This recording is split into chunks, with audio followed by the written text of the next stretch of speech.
అసలు కృష్ణ పరమాత్మ యొక్క ఆవిర్భావమే చాలా ఆశ్చర్యకరం. మిగిలిన అవతారాలలో పుట్టిన తరువాత లీలలు ఉంటాయి, కానీ శ్రీకృష్ణ పరమాత్మ అవతారంలో అసలు ఆయన పుట్టడమే ఒక లీల. సదా గోపికా మండలే రాజమానం లసనృత్య బంధాది లీలా నిదానం గలదర్ప కందర్ప శోభాభిదానం భజే నందసూనం సదానంద రూపం. లీల అన్న మాటని కొంచెం జాగ్రత్తగా అర్థం చేసుకోవాలి. లీల అంటే కర్మ చేయడం వల్ల వచ్చినటువంటి ఫలితాన్ని అనుభవించడం కోసం వచ్చినటువంటి ఒక సంఘటన కాదు. పరమేశ్వరుడు తనంత తాను కల్పించుకుని లోకానికి ఒక పాఠం నేర్పడం కోసమని చేసినటువంటి క్రియ. అంటే మీకు నేను ఒక ఉదాహరణ చెప్పాలి అంటే, నేను ఇవాళ మీ ముందు ఇలా మెళ్ళో పూలదండ వేసుకుని కూర్చోవడానికి శాస్త్రంలో గతంలో నేను చేసిన కర్మ ఏదో ఫలితంగా ఉంటుంది. కాబట్టి నాకు ఇవాళ ఈ విషయం మీద ప్రసంగించడానికి పరమేశ్వరుడు ఒక అధికారం ఇస్తాడు. అలా ఇప్పుడు కోటేశ్వరరావు గారు లీల చేశారండి అనకూడదు. లీల ఉండదు. గతంలో చేసుకున్న పాపపుణ్యములను బట్టి నేను ఇప్పుడు ఈ పని చేస్తున్నాను.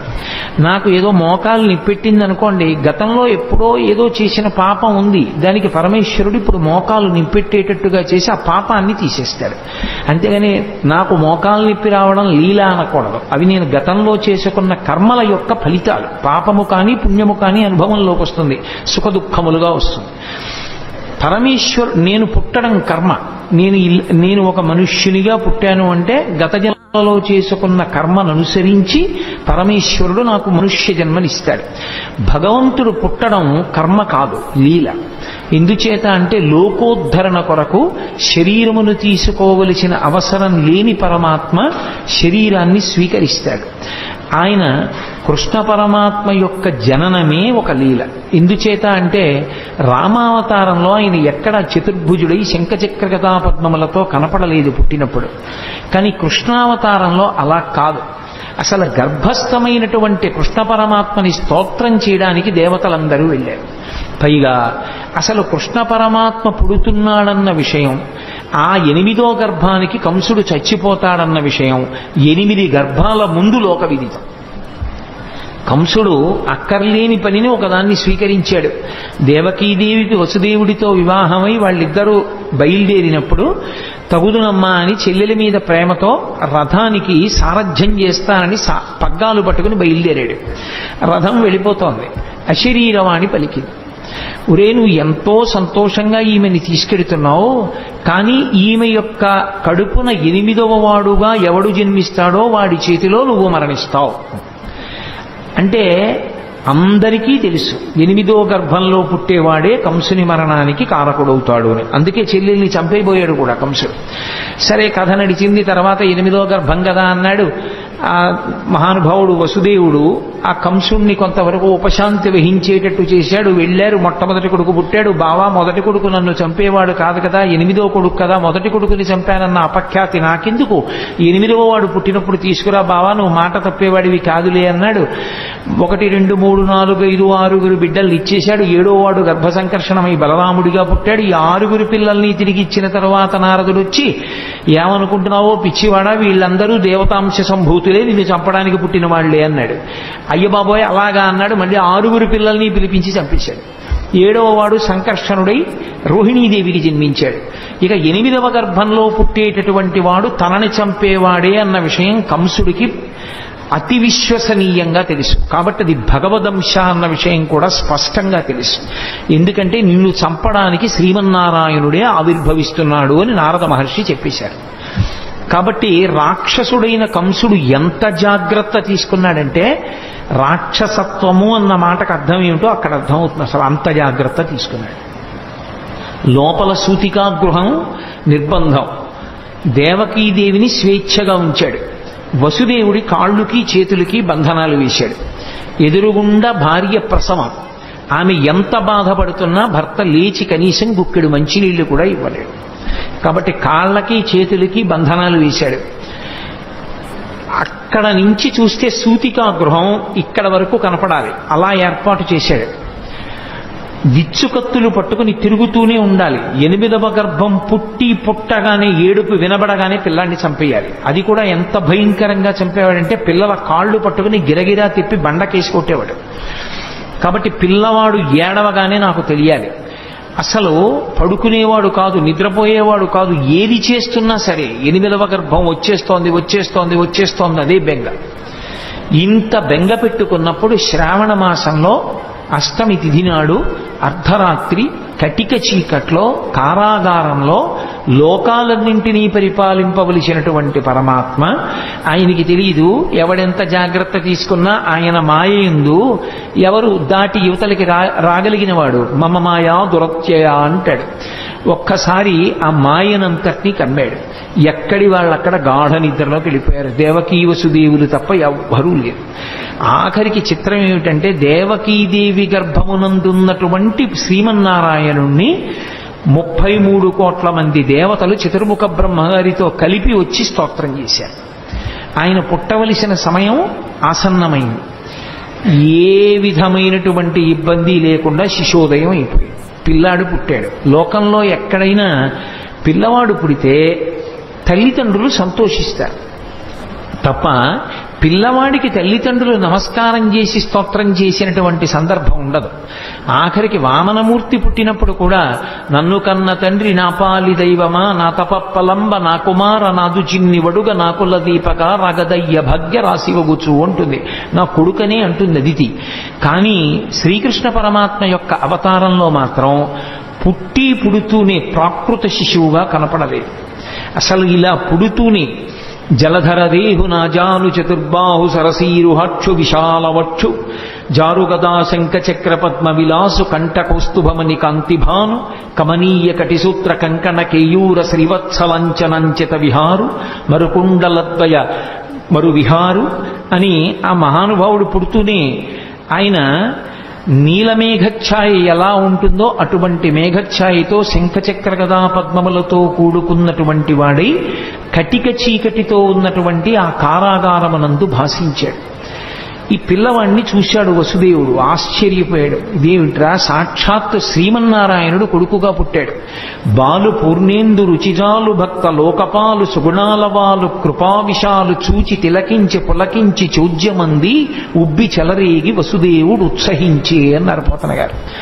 బాలు పూర్ణేందు రుచిజాలు భక్త లోకపాలు, భక్తుల్ని లోకాల్ని పరిపాలించగలిగినటువంటి పరమాత్మ చిన్న పిల్లవాడిగా శంఖచక్ర గదా పద్మములతోటి శ్రీమన్నారాయణుడిగా ఆవిర్భవిస్తే వసుదేవుడు ఆశ్చర్యపోయి ఆ పిల్లవాడిని పట్టుకుని స్తోత్రం చేశాడు. సర్వము నీలోనిదిగా సర్వాత్ముడవాత్మమత్తు సంపన్నుడవై సర్వమయుడుగు నీకును సర్వేశ్వర లీవులోను సంధులు వెలయన్నన్నాడు. ఈశ్వర, ఈ సమస్తము నీ చేత నిండి నిబిడీకృతమైపోయింది. అటువంటి వాడివి మా కోసం నువ్వు కొడుకుగా పుట్టావా అని స్తోత్రం చేశాడు. దేవకీదేవి స్తోత్రం చేసింది. అసలు ఆ స్వరూపం ఎంత మంగళప్రదంగా ఉంటుందో చూపించారు పోతన గారు. జలధరదేహు అంటూ ప్రారంభించారు. జలధరదేహు అంటే మేఘము వంటి శరీరం ఉన్నవాడు అని. మేఘమునకు 2 లక్షణాలు ఉంటాయి. ఒకటి కాంతి, ఒకటి చల్లతనం. ఆ నలుపు ఏదో బొగ్గు నలుపులా ఉండదు, దానిలో విశేషమైనటువంటి కాంతి ఉంటుంది. కాంతి ఉంది కదా అని వెచ్చతనం ఉండదు, చల్లతనం ఉంటుంది. ఆయన యందు 2 ఉన్నాయి. ఒకటి కాంతి భా, అదే ఆచార్యతత్వమై కృష్ణం వందే జగద్గురుం అయింది. రెండవది చల్లతనం, అదే భక్తుల్ని పరిపాలించేటటువంటి గుణంగా ప్రకాశించింది. అందుకే శ్రీకృష్ణ పరమాత్మ పాండవులని ఆదుకోవడానికి పడినటువంటి కష్టాలు అన్నీ ఇన్నీకో, అన్ని కష్టాలు పడ్డాడు మహానుభావుడు. జలధరదేహు నాజాను చతుర్బాహు సరసీరుహక్షు విశాలవక్షు జారు గదా శంఖచక్ర పద్మ విలాసు కంఠ కౌస్తుభమణి కాంతిభాను కమనీయ కటిసూత్ర కంకణ కేయూర శ్రీవత్సలంచనంచిత విహారు మరుకుండల ప్రభాయుత కుండల లలాటు వైఢూర్య మణిగణ వరకిరీటు బాలు పూర్ణేందు రుచిజాలు భక్త లోకపాలు సుగుణాలవాలు కృపావిశాలు చూచి తిలకించి పులకించి చూజ్యమంది ఉబ్బి చెలరేగి వసుదేవుడు ఉత్సహించే అని ఆ చిన్ని కృష్ణుణ్ణి చూసినటువంటి వసుదేవుడు పరమ సంతోషాన్ని పొందాడు. దేవకీదేవి అంత ఆనందాన్ని పొందింది. వాళ్ళకి కొడుకుగా పుట్టినటువంటి కృష్ణ పరమాత్మ దేవకీ వసుదేవులతో చెప్పాడు, నేను ఇది 3వసారి మీ కడుపున పుట్టడం. ఏ తల్లిదండ్రులు కన్నారో ఆ తల్లిదండ్రులకు తెలియదు.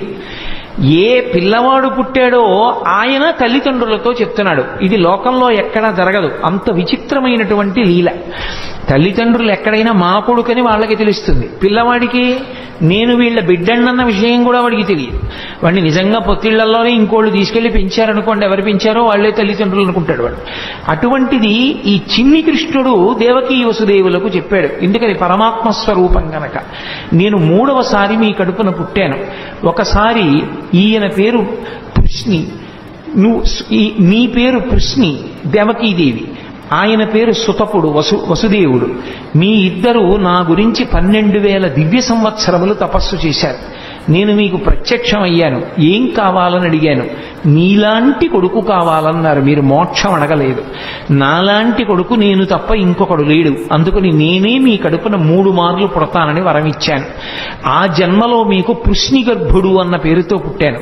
వేరొకసారి మీరు మరిచిపోయినా నేను మరిచిపోలేదు. మీరు కశ్యప ప్రజాపతి అదితిగా ఉండగా వామనమూర్తిగా పుట్టాను. 3వ మాట ఇదే చిట్ట చివరిసారి మీ కడుపున నేను పుట్టడం. ఇది 3వసారి పుట్టాను. ఈ జన్మలో నా పేరు శ్రీకృష్ణుడు అని పిలుస్తారు. మీరిద్దరూ దేవకీ వసుదేవులని పిలవబడ్డారు.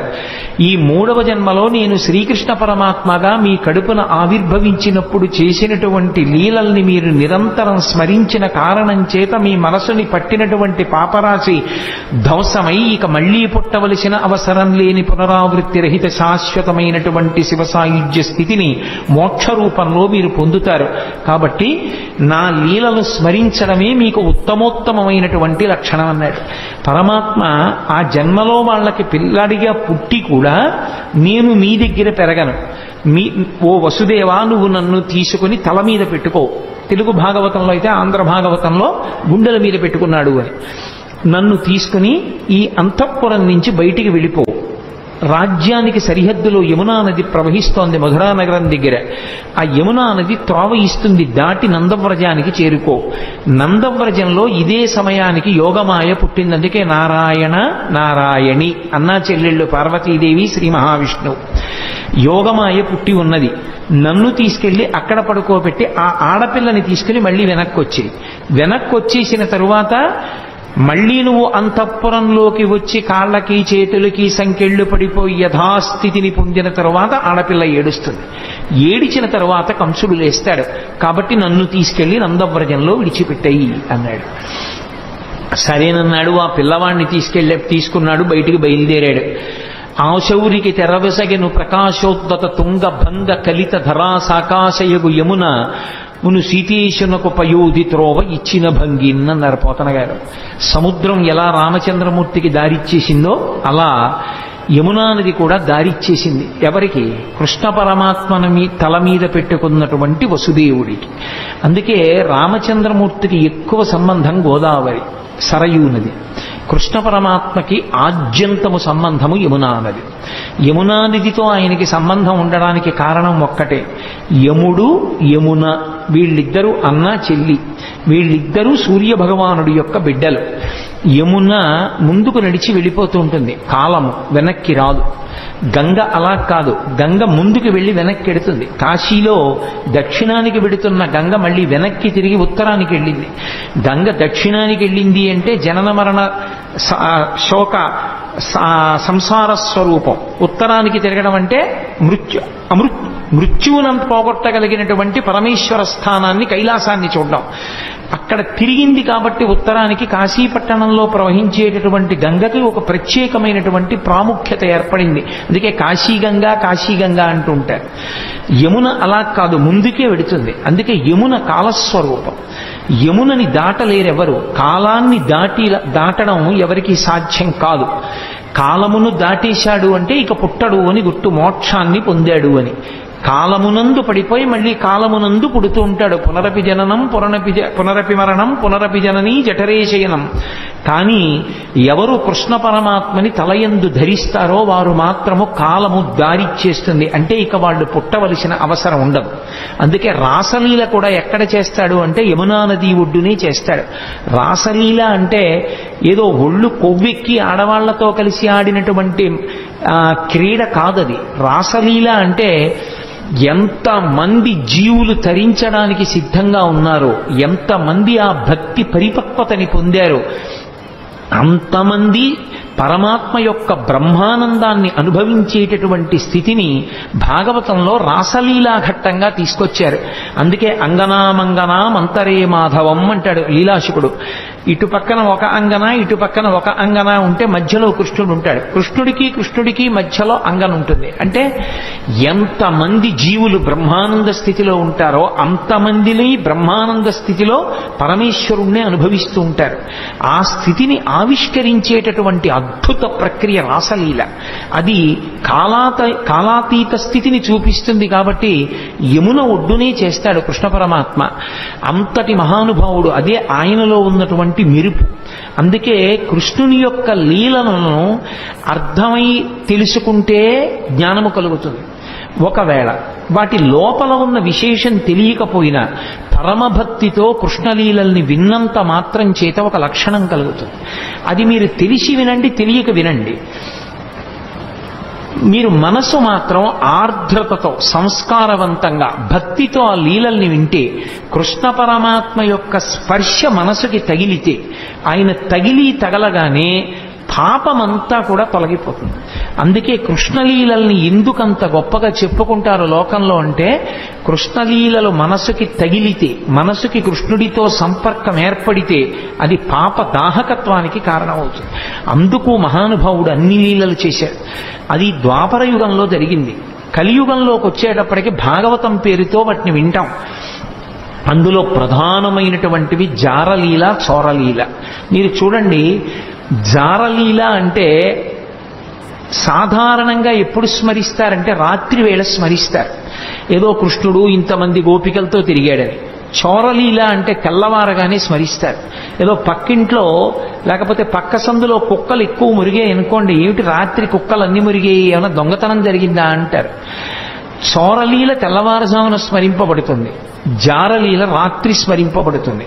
నిందాపూర్వకంగానైనా సరే కృష్ణుడు రాసలీల చేశాడు అని రాత్రి స్మరించిన, నిందాపూర్వకంగానైనా సరే కృష్ణుడు దొంగతనం చేశాడని ఉదయం వేళ స్మరించిన, రాబోయే కలియుగంలో జారత్వము, చోరత్వము ఈ రెండిటి గురించే ఎక్కువ మంది చదువుకుంటారు, ఎక్కువ మంది మాట్లాడుకుంటారు. తెల్లవారి లేచి పేపర్ తీస్తే ఏముంటుంది? ఎవడు ఎక్కువ ఎత్తుకుపోయాడు, ఎవడు చట్టాన్ని పాడు చేశాడు, ఈ విషయాలే ఉంటాయి. దొంగతనాలు కావేమిటి అవన్నీ? అవి చదువుకుంటే పాపం. కనీసం దాని మీద అనురక్తి కొద్దీ కృష్ణుడి యొక్క చోరలీల చెప్పుకుంటే, కృష్ణుడు చేసిన దొంగతనమని మాట్లాడినా సరే అది మోక్షానికి కారణం. రాత్రి జారలీల మాట్లాడుకుంటే కృష్ణుడు జారుడన్నా సరే ఆయనకేం బెంగలేదు.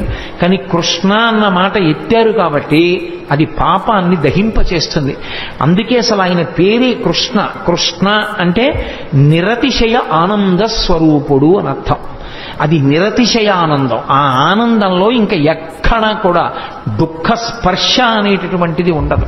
అంత మహాద్భుతమైనటువంటి అవతారం శ్రీకృష్ణావతారం.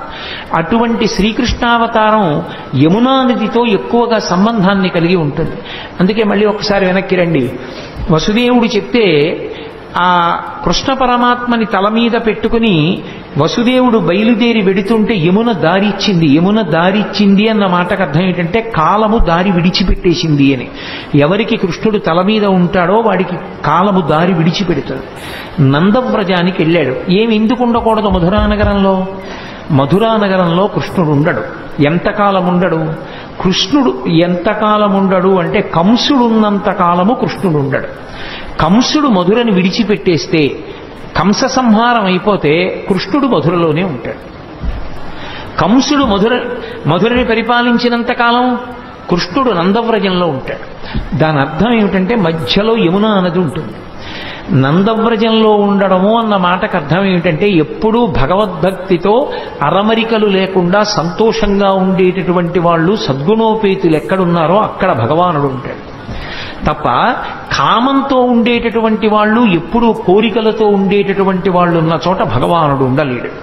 అందుకే మధుర అంటే తీయనైనది అని, మధురమైన తలంపులతో కంసుడు గత జన్మలో కాలనేమి కోర్కెలతో వెంపర్లాడుతూ కంసుడు మధురని పరిపాలించినంత కాలం కృష్ణుడు ఉండడు, నందవ్రజంలో ఉంటాడు. కంస సంహారం అయిపోతే అదే కృష్ణుడి చేతిలో కంసుడు మడిసిపోతే మధురానగరంలో ఉండిపోతాడు. అప్పుడు ఆ మనసు పవిత్రం, కంసుడు లేని మనసు పవిత్రం. మీరు ఎక్కడ అన్వయించేయండి అంతే. అందుకే కాముడు ఉన్న చోట రాముడు ఉండడు అంటారు. కామకోటికి రామకోటికి తేడా ఏమి అని వారు పరమాచార్య స్వామి. కాబట్టి కాముడున్న చోట రాముడు ఉండలేడు, ఆయనకి చోటు ఉండదు అక్కడ. రాముడున్న చోట కాముడు ఉండే అవకాశం ఉండదు. భగవత్తత్వమునందు రమించే హృదయంలో కామానికి చోటు లేదు. భగవత్తత్వంలో రమించడానికి అవకాశం లేని చోట కాముడు మాత్రమే ఉండే అవకాశం ఉంటుంది. అందుకే కాముడు రాముడు, కృష్ణుడు కంసుడు, ఇవి రెండు ఎప్పుడు ఒకరుంటే రెండవ వారు ఉండరు. ఆఖరికి మాత్రం భగవంతుణ్ణి నమ్ముకున్న భక్తుడికి మాత్రం ఎప్పుడో అప్పుడు కంస సంహారమో కామ సంహారమో చేసి కృష్ణుడో రాముడో హృదయంలోకి వచ్చి నిలబడడం మాత్రం ఖాయం. ఆ భక్తి మాత్రం ఉండాలి. అందుకే నందవ్రజంలో పడుకోబెట్టి మళ్ళీ ఆడపిల్లని తీసుకుని ఈవలి వైపుకి వచ్చి లోపలికి వెళ్ళి ఆడపిల్లని తీసుకుని దేవకీదేవి పక్కన పడుకోబెట్టి వచ్చి కూర్చున్నటువంటి వసుదేవునికి బంధనములు మాత్రం పడలేదు. మళ్లీ తలుపులు వేసేసుకున్నాయి, గొలుసులు పడిపోయాయి, తాళాలు పడిపోయాయి, అన్నీ పడిపోయాయి, అందరూ నిద్రపోతున్నారు. సంకెళ్ళు పట్టుకోలేదు. అవిందుకు పట్టుకో అంటే పదముల సంఖ్యలు నిడుకుని మదితలచుతు సూరసుతుడు ముందరువోలెన్ కుదురుకొను రీతి దేహమున కదిలించుతు నూరకుండె గురువరతంబున్న నరపోతన గారు. ఈసారి బంధనాలు ఆయనే వేసుకున్నాడు వసుదేవుడు, అవి తగులుకోలేదు. దాని అర్థం ఏమిటంటే ఒక్కసారి శ్రీకృష్ణ పరమాత్మని శిరస్సునందు ధరించిన తరువాత, ఆ జ్ఞానం ఆవిర్భవించిన తరువాత సంసారమునందున్నట్టుంటాడు తప్ప ఇక సంసారమునందు లేనివాడు. అందుకే ఇక బంధనములు మాత్రం తగులుకోవు వసుదేవుడికి. బంధనములను తాను తగిలించుకున్నాడు అంటే సంసారమునందున్నవాడిలా ఉంటాడు. అందుకే అసలు కృష్ణ పరమాత్మ యొక్క జననమే గొప్ప లీల. అసలు కృష్ణ పరమాత్మ యొక్క జననం అన్నది బాగా అర్థమైతే వేదాంత రహస్యములు చాలా అర్థమైపోతాయి. అసలు మనుష్య శరీరము, ఆత్మ, సత్యాసత్య వివేకము ఇవన్నీ కూడా బాగా అర్థమవడానికి అవకాశం ఇచ్చేది ఏది అంటే శ్రీకృష్ణ పరమాత్మ యొక్క జననమే. అందుకే దాన్ని పరిపూర్ణావతారం అని పిలవడానికి కారణం అదే. ఒకవేళ అలా ఏమీ అర్థం కాలేదనుకోండి, దాని వలన వచ్చిన నష్టం ఏమీ లేదు. కనీసం కృష్ణుడు పుట్టాడు, అలా పుట్టగలడు అని నమ్మి వినగలిగితే చాలు, అది రక్షిస్తుంది. కృష్ణుడు పుట్టాడు, పిల్ల ఏడిచింది, కంసుడు లేచాడు, పరిగెత్తుకెళ్ళాడు, అన్న శమింపుమన్న తగదల్లుడు కాటిది మెనకోడలవు మన్నన చేయు మన్న విను మానిని చంపుట రాచపాడి కాదన్న సుకీర్తివై మనగదన్న మహాత్ములు పోబుత్రోవు పోవన్న భవత్ సహోదరి కదన్న నిను శరణంబు వేడదన్నని ఏడిచింది దేవకీదేవి. అన్న అన్న అన్న అని 10 మాటలు పిలిస్తే మనసు కరుగుతుందేమో అనుకుంది పిచ్చి తల్లి. అన్న శమింపు మన్న తగదల్లుడు కాటిది మెనకోడలవు మన్నన చేయు మన్న విను మానిని చంపుట రాచపాడి కాదన్న సుకీర్తివై మనగదన్న మహాత్ములు పోవుత్రోవ పోవన్న భవత్ సహోదరి గదన్న అని అన్ని మాటలు అన్నయా అన్నయా అన్నయా అని ఏడిచింది. అయినా బలవంతంగా పిల్ల కాళ్ళు పట్టుకుని లాగేసి గిరగిరా తిప్పి ఆ పిల్లని బండకేసి కొట్టబోయాడు. ఆ పిల్ల రాతికి తగలడం మానేసి ఆకాశంలోకి ఎగిరిపోయి పుష్ప మాలల చేత అలంకరింపబడి దేవతలందరూ ఆమెని సేవిస్తుండగా, ఓరి పిచ్చివాడా, నిన్ను చంపేవాడు నాతో కలిసి వేరొక చోట పుట్టాడు. పోని ఊరుకున్నాడా? ఇంకా పళ్ళు రాని పిల్లలు, పాలు తాగుతున్న పిల్లలు ఎక్కడెక్కడున్నారో వాళ్ళందరినీ చంపేయమన్నాడు. అక్కడ ప్రారంభమయ్యాయి కృష్ణలీలలు. అసలు శ్రీకృష్ణ పరమాత్మకి ఇంకా పాపం ఆయనకి అసలు అందుకే కన్నులు తెరవని కడుచిన్ని పాపడై దానివి చనుబాలు త్రాగి చంపే అన్నారు గోపకాంతలు ఆయన గురించి చెప్తూ. ఇంకా అసలు పుట్టినటువంటి పిల్లాడు, ఆయనకి కళ్ళు సరిగ్గా తెరవడం, తన కాలు చెయ్యి తను తీసుకోవడం కూడా రానట్టుగా ఉన్నటువంటి పిల్లవాడిని చంపడానికి వచ్చింది పూతన. సిరిమమ్ముం బ్రతకంగ చూచటకొనై శృంగార వేషంబుతో నరుదేనోపునటంచు గోపికలు చిక్పల్రాక మోహించి తత్పరలై చూడ లతంగిపోయి కనియన్ పర్యంక మధ్యంబునన్ భరువస్మానుల తేజు దుర్జనవధ ప్రారంభ కొండింబకొన్ అంటారు పోతన. ఇంకా బూది కప్పిన నిప్పులా ఏమీ తెలియని వాళ్ళ పడుకొని ఉన్నటువంటి చిన్ని కృష్ణుణ్ణి చూసింది పూతన. లక్ష్మీదేవిలా వేషం కట్టింది చంపేస్తానని. తీరా లోపలికి వెళ్ళింది. ఎంత అందంగా ఉన్నాడు రాయి పిల్లాడనుకుంది. పరమాత్మ యొక్క అందం ఎవరినైనా మోహింపచేస్తుంది. ఎంత అందంగా ఉన్నాడరా అనుకుంది. అనుకుని, ఒరే పిల్లాడా, నీకోసమేరా నేను ఇంత వేషం కట్టాను, ఒక్క గుక్కడు పాలు తాగరా, నీ అందం ఏమిటో తెలుస్తుందండి. ఎందుకని స్తన్యమునకు విషం పూసుకొని వచ్చింది. స్తన్యం చప్పరించాడో చచ్చిపోతాడు. అందుకని ఆ పిల్లవాడికి వద్దమ్మా వద్దమ్మా అని ఒక పక్క అరుస్తున్నారు యశోద, అక్కడే ఉన్నటువంటి బలరాముని తల్లిని. అయినా సరే రోహిణీదేవి అంటున్నా వినకుండా పిల్లవాడిని తీసుకుని తన స్తన్యం ఇచ్చి పాలివ్వడానికి ప్రయత్నించింది. ఆయనకి తెలియదు, ఎంత పసిపిల్లవాడి రూపంలో ఇంకా కళ్ళు విప్పడం కూడా చేత కానటువంటి వాడిగా ఉన్నప్పటికీ వచ్చినదెవరో, ఎందుకు ఎత్తుకుందో, ఎందుకు పాలిస్తోందో ఆయనకి తెలియదు. అది కృష్ణలీలలంటే. అవి అంత పసిపిల్లవాడిగా ఉన్నప్పటికీ సర్వజ్ఞుడు. రామచంద్రమూర్తి అయితే అలా ఉండడు, గురువుల దగ్గర నేర్చుకుంటాడు. కృష్ణుడు అలా కాదు, పసిపిల్లవాడిగా ఉంటూ రాక్షస సంహారం మొదలుపెట్టేశాడు. అందుకే ఆ లోకేశ్వరుడా చరాచర విభుండా బాల గోపాలుడా బాలధ్వంసరి గొంతు గంటిడి వెసన్ బాలెంత చందంబునన్ పాలిండ్లన్ విసమూని వచ్చుటమదించింతించి లోనవ్వుచున్ కాలంకేల కదల్పరాని కరణిన్ కన్మోడ్చి గుర్పెట్టుచున్ అన్నారు పోతన గారు. ఆ వచ్చినటువంటి పూతన విషాన్ని స్తన్యంలో పెట్టుకుని వచ్చిందని తెలుసు, తన్ని చంపడానికి వచ్చిందని తెలుసు. కానీ ఏమీ తెలియనటువంటి పిల్లవాళ్ళ కళ్ళు గట్టిగా మూసుకుని గుర్రు పెట్టి పిల్లలు, చంటి పిల్లలు నిద్రపోతున్నప్పుడు చిన్న గుర్ర గుర్ర అని చప్పుడు వస్తుంది. ఆ గుర్ర గుర్ర అని చప్పుడు చేస్తూ గాఢ నిద్రలో ఉన్నవాళ్ళ తన కాలు చెయ్యి తనకి కదపడం చేత కాని వాడిలా ఉన్నాడు. ఎందుకని పిల్లలకు అలవాటు ఉంటుంది, బొటనవేలు ఇక్కడికి తెచ్చి నోట్లో పెట్టుకోవాలని వాళ్ళ తాపత్రయం. కానీ వాళ్ళ చెయ్యే, వాళ్ళ నోరే, కానీ ఈ చెయ్యి ఇక్కడికి వెళ్ళదు. ఎందుకనంటే వాళ్ళకి ఆ బలం ఉండదు. లేక చెయ్యి ఇలా ఇలా ఇలా ఇలా పోతుంది, పోయి ఇక్కడ పెట్టుకుందాం అంటే ఇలా పోతుంది. అది పోయేటప్పటికి వాడు ఏదో ఇంకొకడెవడో వాడి చెయ్యి లాగేశాడన్నట్టుగా ఏడవడం మొదలు పెడతాడు. కాలంగేల కదల్పరాని కరణిన్ కన్మోడ్చి గుర్పెట్టుచున్. తన కాలు చెయ్యి తనకి సక్రమంగా కదపడం చేత కాని పిల్లవాడు ఎలా ఏడుస్తాడో అలా అంతామాయకంగా ఉన్నవాడు ఇలా నిద్రపోతున్నప్పటికీ కూడా తనకి పాలివ్వడానికి వచ్చినటువంటి పూతనా స్తన్యముల యందు విషం పెట్టుకుని వచ్చిందని తెలుసుకున్నటువంటి పరిపూర్ణ జ్ఞానము కలిగినటువంటి కృష్ణ పరమాత్మ అక్కడ పక్క మీద అలా పడుకుని నిద్రపోతుంటే ఏమీ తెలియని దానిలా వచ్చి ఎత్తుకుని పాలివ్వడం మొదలుపెట్టింది. నిజంగా ఆ చిన్ని కృష్ణుని యొక్క మూర్తి మన మనస్సు మీద ముద్రపడాలని పోతన గారి తాపత్రయం. ఎంత లైవ్ టెలికాస్ట్ ఆయన ప్రసారం చేశారు, శాబ్దిక ప్రత్యక్ష ప్రసారం భాగవతం. మేల్కొన్న తెలగున మెర్లన కరువిచ్చి క్రీగంట చూచుచు గిదిసి నీల్గి ఆవులించుచు చేతులాక సంబున జాచి యొదిగిలియ కన్న యోజనూది బిగిచన్ను కబకేల కబళించి పీడించి గొక్క గొక్కకు గుటుకు గుటుకు మనుచు ఒక రెండు గుక్కలను విధ ప్రాణముల సైతము మేనిలో సత్వమెల్ల త్రావెన దియును గుండెలు తల్లడిల్ల ఇతర బాలుర క్రియవాడ వివు కావు చన్ను విడువుము విడువుము చాలుననుచు. ఆ పిల్లవాడికి చిన్ని కృష్ణుడు నిద్ర లేచినటువంటి సందర్భాన్ని అంత హృద్యంగా వర్ణించారు. బాగా నిద్రపోతున్న పెద్దవాడిని వెళ్ళి లేపామనుకోండి, బుద్ధి ఉందా లేదా, ఎందుకు అలా లేపుతామని కోపడతాడు. పసిపిల్లలు అలా కాదు, బాగా నిద్రపోతున్నా వీడు పొద్దున్న ఎప్పుడో 7ంటికి పాలు తాగాడు, కానీ ఇవాళ ఏమిటి ఇలా గుర్రు పెట్టి నిద్రపోతున్నాడు, వీడు 9 అయిపోయింది, పిల్లాడికి ఆకలేస్తుందని అమ్మ లేపేస్తుంది.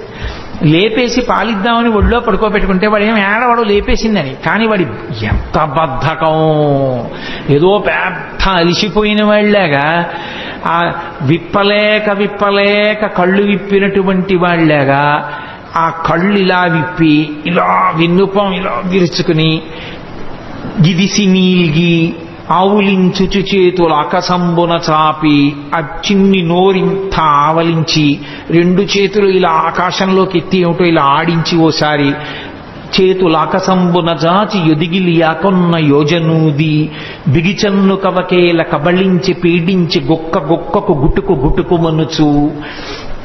పోతన గారికి వినపడింది ఆ గుటుక్కుమన్న చప్పుడు కూడా.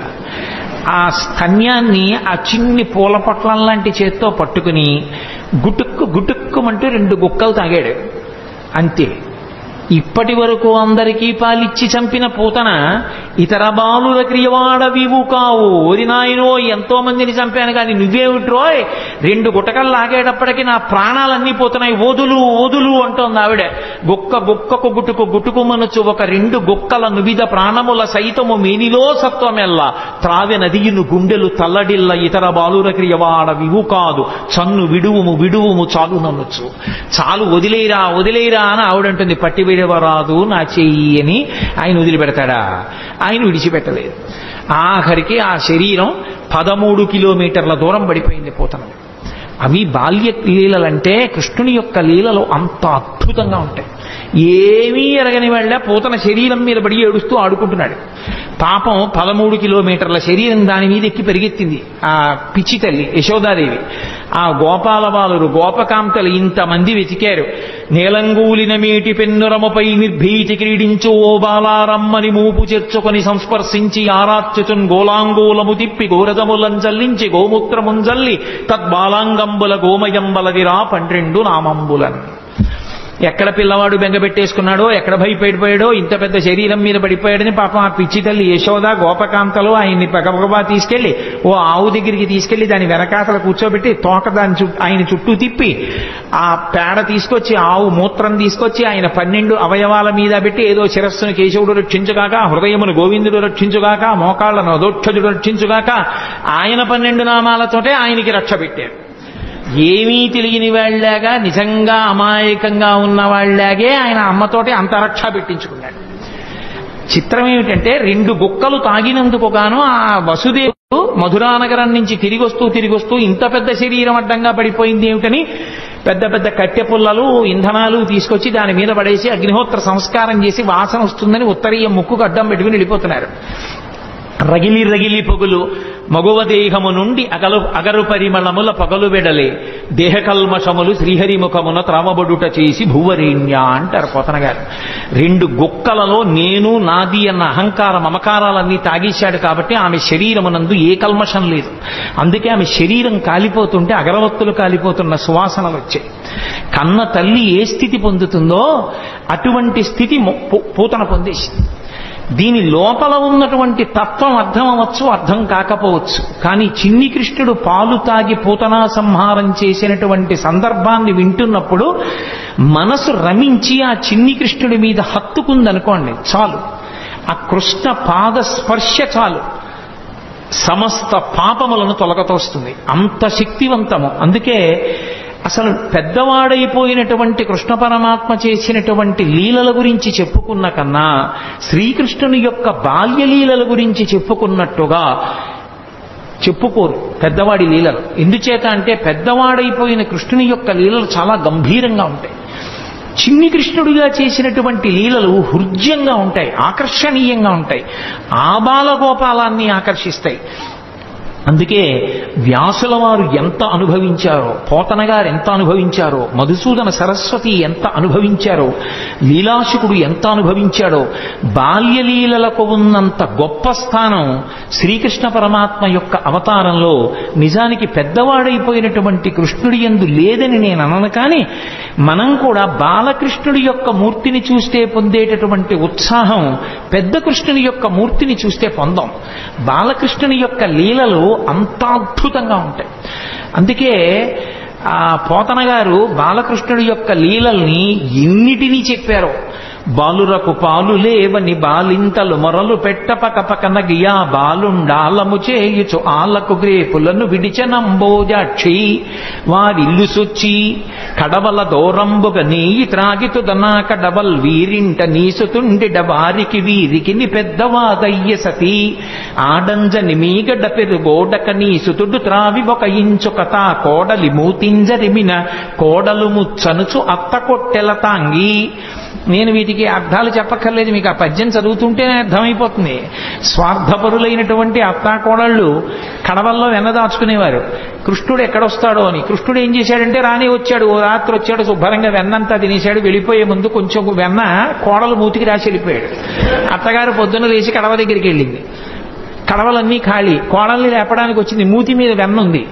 ఆశిముచ్చా రాత్రి నేను పడుకున్న తర్వాత వెన్నంతా తినేశావా అని ఆ కోడల్ని పట్టు కొట్టింది.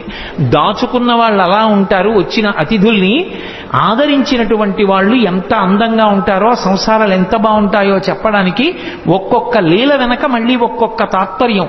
బాలురకు పాలు లేవని బాలింతలు మొరలు పెట్ట పకపకన గియా బాలుండాలము చేయుచు ఆలకు గ్రేపులను విడిచి అంబోజాక్షి. మా పిల్లలకి పాలు లేకుండా చేసేసాడమ్మా, సాయంకాలం అయ్యేటప్పటికి ఎక్కడి నుంచి వచ్చాడో దూడలన్నీ వదిలేశాడు, ఆవుల దగ్గర పాలన్నీ తాగేశాయి, మా పిల్లలు ఏడుస్తున్నారని కొంతమంది గోపకాంతలు వచ్చి చెప్పారు.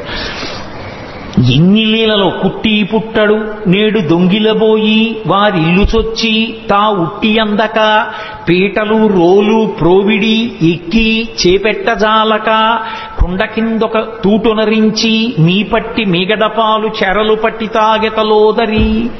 దీనికి అర్థం చెప్పాలని నేను అనుకోవట్లా, అంటాను కానీ మళ్ళీ చెప్తుంటాను. కృష్ణుడు ఇంటికి వెళ్ళాడు, ఆ అత్తా కోడలు ఉట్టి దొరికితే తాగేస్తాడని చెప్పి ఉట్టి కింద ఉంటే ప్రమాదం అని చెప్పి పైన కట్టేశారు. తీసుకెళ్లేదో చిక్కంలో పెట్టి పైన కట్టారు. రానే వచ్చాడు, చూశాడు, ఓహో ఈ అత్తా కోడలు పైకి కట్టారా ఎలా అనుకున్నాడు. పీటలు రోళ్లు అన్నీ తీసుకొచ్చాడు, అక్కడ వేసాడు, వాటి మీద ఎక్కాడు. ఇలా చేయి పెడదామని చూశాడు, అందలేదు. పీటలు రోళ్లు వేసుకున్న అందనంత పైకి పెట్టేశారా, వీళ్ళ పని చెప్పాలనుకున్నాడు. ఓ రాయి ఒకటి తీసి కిందకి అన్నం పెట్టాడు. చక్కగా పైనుంచి కారిపోతుంది. హాయిగా అందరూ చేరలు పట్టి తాగారు, వెళ్ళిపోయారు. భాగవతం కాదు కానీ నాకు ఇది చెప్పినప్పుడల్లా జ్ఞాపకం వస్తూ ఉంటుంది. ఒక చోట ఒక అత్తా కోడలు అంతకన్నా చాలా తెలివైన వాళ్ళు ఇలా వచ్చి ఎక్కడో ఉట్టి కట్టి పెట్టినా తాగేస్తున్నాడని వాళ్ళు ఏం చేశారంటే కుండ చుట్టూ గంటలు కట్టారు. వచ్చి ముట్టుకున్నాడో గంటలు మోగుతాయి, అప్పుడు పట్టుకోవచ్చు అనుకున్నాడు. ఆయన ఏం చేశాడు, పీట వేసుకున్నాడు, రోడ్లు వేసుకున్నాడు, పిల్లల్ని ఎక్కించాడు, ఆ వీపులు ఎక్కాడు, దగ్గరికి వెళ్ళాడు. ఎలా ముట్టుకోవడం, ముట్టుకుంటే గంటలు మోగుతాయి. చూశాడు పరాత్పరుడు, ఆయన శాసనానికి ఏది లొంగది. ఓ గంటలలారా మీరు మ్రోగకుడు అన్నాడు. అవి విన్నాయి. చక్కగా వెన్న తీశాడు, పిల్లలందరికీ పెట్టాడు. ముందు వాళ్ళకి పెడితే కానీ తను తిండవు. అందరికీ అందిందా, అందింది. ఇప్పుడు ఆఖరణ తను తీసుకుని ఇలా నోటి దగ్గర పెట్టుకున్నాడు, గంటల కనకన మోగి. అరే మిమ్మల్ని మోగద్దన్నాను కదా, ఎందుకు మోగారన్నాయి. ఏం చెప్పమంటావు పరమేశ్వర, వాళ్ళకి పెడితే ఊరుకున్నా, నువ్వు నోట్లో పెట్టుకుంటే నైవేద్యం అలవాటు గంట మోగడం, అందుకని మోగేశామన్నాయి. అలా ఎంతమంది ఎన్ని అనుభవించారో మహానుభావుడు. వేలుపుల్లటి నాకంటెను వేలుపు మరి ఎవ్వడనచు బికబకెన గిమా వేలుపుల్ల గోడపైనో హేలావతి నీత నూజుడింగిలి చేసన్. వచ్చిన పిల్లలకి అతిథులకి అన్నం పెట్టకుండా ఏమిటో బొమ్మలను అన్నీ పెట్టి నైవేద్యాలు అంటూ కూర్చుంటామేమిటి, నేనే పెద్ద పరమేశ్వరుండని చెప్పి ఆవిడ కళ్ళు మూసుకు ధ్యానం చేస్తుంటే చక్క చక్కెర పొంగలి అవి తినేసి మిగిలింది ఆ బొమ్మలకి రాహేసి వెళ్ళిపోయాడు. నాకన్నా వేలిపోవడం నీ తిన్నానులే చాలన్నాడు. కొడుకులు లేరని వకసతి వగవగ తన్ను మగనిగా గైకొనినన్ కొడుకులు కలిగెదరనిపై పడినాడిది వినువు శిశువు పనులే తల్లి అంటుంది ఇంకో గోపికొచ్చి. ఏదో పాపం గోపబాలురందరూ ఆవుల్ని పట్టుకుని వెళ్ళిపోయారు. పెళ్ళై చాలా కాలం అయింది, ఈ అమ్మాయికి పిల్లలు పుట్టలేదని ఏదో మాట్లాడుకుంటున్నారు వాళ్ళు. ఎక్కడి నుంచి వచ్చాడో గబగబా వచ్చాడు. మీ ఆయన్ని నమ్ముకుంటే ఏం పిల్లలు పుడతారమ్మా, నన్ను నమ్ముకోనా ఆవిడ మీద పడ్డాడు. అది వచ్చి చెప్పింది ఓ గోపకాంతం. అది ధూర్తచేష్టితంగా కనిపిస్తుంది వినడానికి, కానీ అది ధూర్తచేష్టితం కాదు. పుట్టు గొడ్రాళ్లకు బిడ్డలిచే గోవిందుడే అని భక్తి కలిగి ఉంటే నా యందు అమ్మా నీ గర్భదోషాన్ని తొలగించి నీకు సంతానం ఇస్తాను అని దాని అర్థం. కాబట్టి చేబంతి తప్పెపడనని ప్రాబల్యము తోడ వచ్చి భవనము వెనుకన్ మా పట్టి జలకమాటగ మీ బిడ్డడు వలువ తెచ్చెనల తొకతగునే అంటుంది ఓ గోపికొచ్చి. పడతి నీ బిడ్డడు మా కడవలలో నున్న మంచి కాగిన పాల పడచులకు పోసి చిక్కిన కడవలపో నడిచే యాజ్ఞ కలదో లేదో అంటుంది ఇంకో గోపిక వచ్చి. ఎంతమంది ఎన్ని చాడీలు చెప్పారో. ఇన్ని చెప్తే ఆ యశోదంది అన్య మెరుగడు తన ఎంత ఆడుచుండు మంచి వాడితడెగ్గులు మనరమ్మ రామలారత్రిలోకాభిరామలార అంది. ఎందుకమ్మా అని మాట్లాంటారు, మా పిల్లాడు ఎప్పుడు గుమ్మం దాటి వెళ్ళనివాడు అంటుంది. అంటే ఇప్పుడు నేను భాగవతం అంతా నేను ఎక్కడ చెప్పను, మీరందరూ విన్నవాళ్లే. ఒక్కొక్క లీల వెనక మళ్ళీ ఎంతో పరమార్థం ఉంటుంది. ఆ పరమార్థం అర్థమైనా అర్థం అవ్వకపోయినా ఇప్పుడు నేను లీల ఒకటి చెప్తుంటే మీ అందరూ పక్కున నవ్వారు. పక్కున నవ్వారంటే మీ మనసుని స్పృశించిందా లేదా లీల? ఆ చిన్ని కృష్ణుని యొక్క పాదం తగిలింది, ఆయన మనసులోకి వెళ్ళాడు. ఆయన మనసులోకి ప్రవేశించిన ఉత్తర క్షణంలో పాపం ధ్వంసం అవుతుంది. అందుకోసం భాగవత శ్రవణం చేస్తారు. అందుకే భాగవతం సప్తాహంగా వింటుంటారు. భాగవతం సప్తాహంగా వినడానికి కారణం ఏమిటి అంటే 7 రోజులుగా వినడానికి కారణం 8 రోజు వినకూడదని కాదు. ఎవరు ఎంతకాలం బ్రతికినా బ్రతికేది 7 రోజులే. 70 ఏళ్ళు ఉండనివ్వండి, 80 ఏళ్ళు ఉండనివ్వండి, 100 ఏళ్ళు ఉండనివ్వండి. ఆది సోమ మంగ బుధ గురు శుక్ర శని తప్ప బతకడానికి 8వ రోజు లేదు, చావడానికి 8వ రోజు లేదు. ఉండేది 7 రోజులే. కాబట్టి ఆ 7 రోజులు భాగవత శ్రవణం చెయ్యవలసిందే. భాగవత శ్రవణం చేస్తే పరమేశ్వరుని యొక్క అవతార కథలు, కృష్ణ పరమాత్మ యొక్క కథలు వింటే పాపరాశి ధ్వంసం అవుతుంది. కాబట్టి ఆ పాపరాశి ధ్వంసం అవడానికి మార్గం శ్రీకృష్ణ పరమాత్మ యొక్క లీలలు వినడమే. కాబట్టి భాగవత శ్రవణం చేస్తూ ఉంటారు. ఎంతమంది పెద్దలు ఎన్ని రీతులు అనుభవించారో మహానుభావుడు. నేను మీకు తెలుసు, నేను తరచుగా అంటూ ఉంటాను, శ్రీకృష్ణ కర్ణ ఎప్పుడు చదివిందో నేను ఈ భాగవతం శ్రీకృష్ణ కర్ణామృతం ఇవన్నీ ఎప్పుడో ఏదో సభలో అంటుంటాను. కానీ ఎన్నాళ్ళు అయిందో నేను అసలు ఆ పుస్తకాలు ముట్టుకుని చదివి. ఏదో ఇక్కడ ఏదో కృష్ణావతారం అని ఇవాళ పరమేశ్వరుడు జ్ఞాపకానికి తెస్తున్నాడు కాబట్టి ఆ పద్యాలు చేస్తున్నాను అంతేగాని శ్రీకృష్ణ కర్ణామృతంలో ఆ కృష్ణ పరమాత్మ యొక్క లీలలు ఎంత అద్భుతంగా ఆవిష్కరిస్తాడో. ఓ చోట అంటాడు లీలాశకుడు, ఏదో ఒక గోపకాంత చాలా కాలం అయిపోయింది, ఎవరింట్లోనూ చిక్కపట్టలేదు ఈ కృష్ణుడు, వస్తున్నాడు వెన్నెత్తుకుపోతున్నాడు, ఎలా అయినా పట్టుకోవాలి. యశోద మా అబ్బాయి అలాంటి తప్పులు చేయడం మాని కదా అంటోంది. రెడ్ హ్యాండెడ్గా పట్టుకున్నాడంటారే, అలా వెన్న చేత్తో ఉన్న కృష్ణుడిని పట్టుకోవాలనుకున్నాడు అని కావాలని కడవ తీసుకెళ్లి గుమ్మం దగ్గర పెట్టి వస్తాడుగా. భలే దొరికారా వీళ్ళు ఎవరో అనుకుంటాడు. వస్తాడు, తను తలుపు చాటును నించింది, పట్టుకుంటాడు. ఈసారి ఈ ఉత్తి చేత్తో ఉంటే మళ్ళీ అమ్మో ఏం దబాయిస్తాడో, కొంచెం నోటికి కూడా పూసుకున్నాక పట్టుకుంటాననుకో. తలుపు చాటున నించుని చూస్తుందో వచ్చేసాడు. వచ్చేస్తే తెలిసిపోతుంది అదేంటి, ఏదో చిరు మువ్వ గజ్జెలు చిన్ని కృష్ణ నిన్ను నే కోరి కొలుతూ అన్నట్లుగా ఆ గజ్జెలు పెట్టుకుని వస్తాడు చప్పుడు చేసుకుంటూ.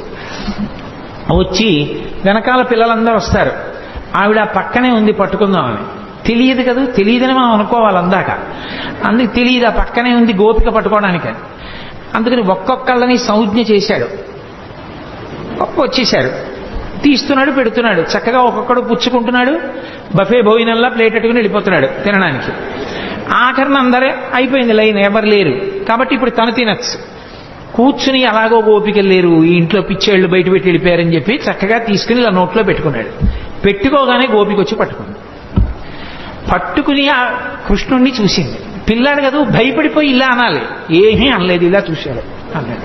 అయిపోయి ఇదేమిటి ఇంత ధైర్యం అనుకుంది. అనుకుని అసలు ఏమంటాడో చూద్దామని కస్తంబాల, ఎవరు పిల్లాడా నువ్వు, తెలుసు కృష్ణుడని, ఎవరు నువ్వు అని. ఆయన ఏమనాలి, నేను కృష్ణుడిని అనాలి. ఆయన కృష్ణుడిని అనలేదు. బలానుజహ, బలరాముడి తమ్ముడిని అన్నాడు. మధ్యలో ఆయన ఊసిందుకు? ఆయన ఏమైనా వచ్చాడా, తిన్నాడా, దొంగతనాలు చేశాడా? అంటే ఎక్కువ మందిని ఇన్వాల్వ్ చేస్తే శిక్ష తక్కువ పడుతుందని. అందుకని పాపం ఏ పాపం ఎరగని అన్నగారిని తీసుకొచ్చాడు. నా పేరు చెప్పడం మానేసి అన్నయ్య పేరు చెప్పడం. కస్తంబాల బలానుజహ. అమ్మ బాబోయ్, గుండెలు తీసిన బంటు, నీ పేరేమిటంటే బలరాముడి తమ్ముడిని అంటున్నాడు, తన పేరు చెప్పట్లేదని ఆవిడ నిక్కిమిహతే. ఇక్కడికి ఎందుకు వచ్చావు? ఓసారి ఇలా చూసి, ఓ మా ఇల్లు కాదా, మన్మందిరాశంకయా, మా ఇల్లు అనుకున్నాను. అమ్మ బాబోయ్, మీ ఇల్లు అనుకుని వచ్చావా? ఇంత నిజంగా గుండెలు తీసిన బంటూరా నాయన నువ్వు అనుకుని ఓ సరే పోన్లే. యుక్తం తం నవనీత పాత్ర వివరే హస్తం కిమద్ధం యసేహే అంది. బాగుందిరా నాయన, మరి వెన్నకుండలో చెయ్యి ఎందుకు పెట్టావు? ఆయన అన్నాడు వెంటనేను, అమ్మా కాసేపు గట్టిగా మాట్లాడుకుంటా ఉంటావా? మాతకంచనవత్సకం మృగయితం మాదా విషాదం క్షణ ఇత్యేవం వరవల్లవీ ప్రతివచ కృష్ణస్య పుష్ణాతునః. ఎందుకమ్మా అంత గట్టిగా ఊరికే ఏంటి వెన్న కుండలో చెయ్యట్టావు, ఇక్కడికి ఎందుకు వచ్చావు అని అరుస్తాయంటే, మా ఆవు దూడ ఒకటి తప్పిపోయింది, వెన్నకుండలో ఉందేమో అని వెతుకుతున్నాను, అరిస్తే పారిపోతుంది దూడని. వెన్నకుండలో దూడ దూరిందా, చెయ్యి పెట్టి వెతుకుతున్నావా, దూడ పారిపోతుందా అని తెల్లబోయి ఆవిడ చెయ్యి వదిలేసింది, పారిపోయింది. అలా నిర్భయంగా గోపకాంత పట్టుకున్నా కూడా తిరగబడి జవాబు చెప్పిన కృష్ణుడు ఉన్నాడే, ఆయన మమ్ము రక్షించుగాక అంటాడు. కృష్ణస్య పుష్ణాతునః. నహ అంటే సంస్కృతంలో మమ్ములను అని. శంకరాచార్యుల వారు సౌందర్యలహరిలో ఎక్కువ వేస్తారు నహ అన్న శబ్దాన్ని. కాబట్టి కృష్ణస్య పుష్ణాతునః, మమ్ము రక్షించుగాక. అబ్బో ఇన్ని అనుభవించాడండి, ఒకటా రెండా? నిద్రపోతున్నటువంటి ఆ చిన్ని కృష్ణుడి దగ్గరికి వెళ్ళి యశోదాదేవి కథ చెప్తోంది. పిల్లలకి ఏదో కథ చెప్పకపోతే నిద్రపోరుగా. అమ్మ ఏదైనా కథ చెప్పు పడుకుంటాను అన్నాడు. సరే చెప్తాను విను అని. ఆవిడికి ఏం తెలుసు పాపం, వచ్చినవాడు విష్ణు అవతారం కృష్ణుడేనని. రామో నామ బభూవ హుం తదబలా సీతేతి హుం తాం పితృవాచా పంచవటీతటే విహరణస్తస్యాహరద్రావణః నిద్రార్థం జననీ కథామితి హరే హుంకారతః శృణ్వతః సౌమిత్రే క్వధనుర్ధనుర్ధనురితి వ్యగ్రాగిరప్పాంతునః. లీలాశుకుడు అంటాడు, అమ్మ కథ చెప్తోంది. రామో నామ బభూవ, రాముడనేటటువంటి రాజుండేవాడు అంది. అన్నాడు. పడుకుంటున్నాడు కదా పిల్లాడు అని ఏదో కథ చెప్పాలి. ఆయన కథే పాపం, ఆయన కథేనా ఆవిడికి ఏం తెలుసు, అందుకని చెప్తోంది. రామో నామ బభూవ హుం తదబలా సీతేతి హుం.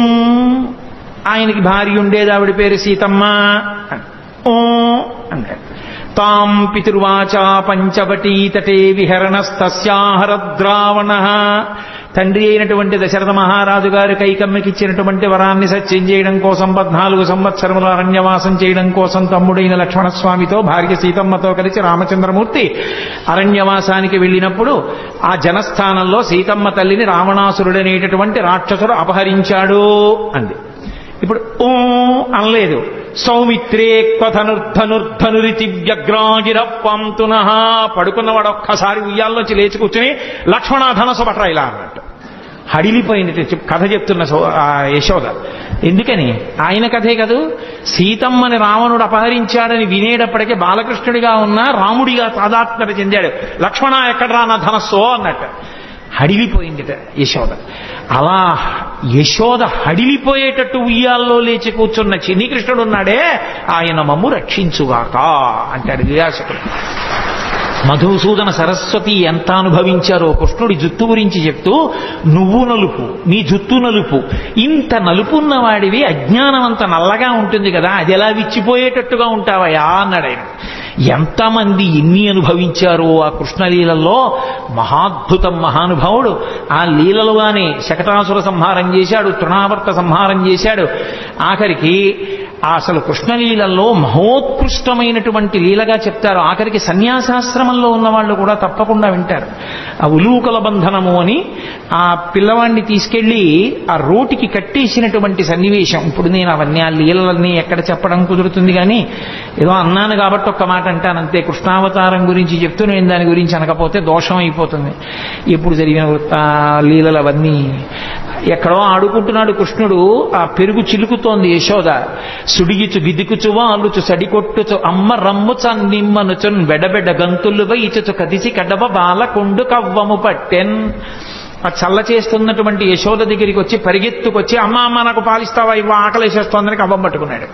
కవ్వం పట్టుకుని ఆపగలిగిన శక్తివంతుడని కాదు, అయ్యో చెయ్యి పూల పొట్లంలా ఉంటుందే, కవ్వం పట్టుకుంటే పిల్లాడి చెయ్యి ఎక్కడ ఇబ్బంది పడిపోతుందో అని యశోద చల్ల చిలకడం ఆపేసి. చల్ల చిలకడం ఆపేయగానే సంతోషించాడమ్మ పాలిస్తుందని. గబగబా వచ్చింది, ఒళ్ళో కూర్చోబెట్టుకుంది, పాలిస్తోంది. ఇంతలా పొయ్యి మీద పెట్టిన పాలు పొంగిపోతున్నాయి. కడుపారంజనుబాలు త్రావనిసిన్ కంజాక్ష పీఠమ్ముపై నిడి పొంగారెడు పాలు దించటకున ఏగంగ తత్బాలుండెక్కుడు కోపంబున వాటి రాతిదది మొక్కం బంబు పోగొట్టి తెంపడరన్ కుంభములోని వెన్నది నిమిధ్యాసంకులద్భష్పుడై. అమ్మా నాకు ఓ పక్క ఆకలేస్తుంటే పాలు ఇవ్వడం మానేసి సగం పాలు ఇచ్చి నన్ను కిందకి దింపేసి అక్కడికి వెళ్ళి పొయ్యి మీద పాలు పొంగిపోతున్నాయి, వెళ్ళిపోతున్నావా అని కోపం వచ్చేసి పెదిమి అదిరిపోయింది. ఎక్కడ లేని కోపం వచ్చేసింది. కళ్ళు ఇలా నిలిమేసుకున్నాడు, కాటుకంతా ఇలా అంటించేసుకున్నాడు, చేతులకంతా కాటుకు పెట్టేసుకున్నాడు. అమ్మ నాకు కడుపు నిండా పాలు ఇవ్వలేదన్నాడు. అక్కడ ఉన్న రాయి ఒకటి తీశాడు, ఆ చల్ల చేస్తున్న కుండకేసి కొట్టాడు, కుండ బద్దలైపోయింది. ఆ పాలని మజ్జిగంతా కిందకు వచ్చేసింది. ఆ వెన్నముద్ద ఇలా అరిచేతిలోకి తీసుకున్నాడు. ఆ వెన్నముద్ద పట్టుకుని అక్కడి నుంచి బయలుదేరి అమ్మ అక్కడ పాలు దింపి వెనక్కి వచ్చి ఎక్కడ తనని పట్టుకుంటుందో అని మెల్లిగా బయటికి వెళ్ళిపోయి ఓ రావులో ఒకటి తిరగేసి ఆ గోడ మీద ఉన్న ఓ కోతికి పెడుతున్నాడు. పెడుతుంటే అమ్మ పాలు దింపి ఇటు వచ్చింది. కుండ బద్దలైపోయింది, వెన్నంతా కింద పడిపోయింది, మజ్జిగంతా కారిపోయింది. అదే నీళ్లల్లా ఓ గుడ్డేసి వత్తడానికి ఉండదు, మజ్జిగ కాలు జారిపోతుంది. మళ్ళీ ఏ పిండో తీసుకొచ్చి వత్తాలి. అదంతా లాలనమున బహుదోషములు లింప్రాపించు తాడనోపాయములన్ చాలా గుణంబులు కలుగును తాడ నంబె బాలు రకును పద్యంబరయన్. ఈ పిల్లాన్ని అల్లరి చేస్తుంటే ఫోన్ లేని ఊరుకుంటుంటే వింటలేదు, ఇవాళ కట్టేస్తాను కొట్టేస్తాను అని ఏడురా వీడని చెప్పి చూసింది. అంత తొందరగా ఏం దొరుకుతాడేమిటి? పెద్ద యుద్ధానికి వెళ్లేదానిలా చీర తీసింది, పైకి కొంగు దోపింది, ఈ కొంగు తీసింది, ఇలా చుట్టూ తిప్పింది, గట్టిగా కట్టుకుంది. ఆ జడ తీసింది, ఇలా చుట్టూ ముడేసుకుంది, పూలు గట్టిగా పెట్టుకుంది, ఆ పమిట తీసింది, గట్టిగా పెట్టుకుంది. ఇక కొడుకుని పట్టుకోవడానికి పరిగెడుతుందనమాట. ఆయన అమ్మ ఎక్కడొస్తుందో అని అనుమానం ఆయనకి ఉంది. ఓ పక్క కోతికి పెడుతున్నాడు కానీ దొంగేడు పేడుస్తూ అమ్మ నువ్వు నాకు కడుపు నిండా పాలు ఇవ్వలేదమ్మా, మధ్యలో వెళ్ళిపోయావమ్మా అంటున్నాడు. వెనక్కి చూసుకుంటున్నాడు. చూశాడు, అమ్మ వచ్చేసిందని చూసి చూడడం ఏమిటి, రోలు మించి దూకేశాడు. స్తంభాదికంబులు తనకు వడ్డంబైన అట్టట్టునని పట్టువని వీని ఈ తప్పు సైరింపు జింక దొంగిల బోధు నేనని ముని ముట్ట నిచ్చువాని కాటుక నెరయంగ కందులు నిలుముచు వెడలు కన్నీటితో వగచువాని ఏ దశ వచ్చునో ఇది ఎని పలుమార్లు సురుగుచు క్రీగంట చుచువాని గూడబారి పట్టుకొని వెర్రపుచు చిన్నిదో వెన్న దొంగ చిక్కెననుచు కొట్ట చేతులాడక పూబోడి కరుణతోడ బాలు కట్టదలచే.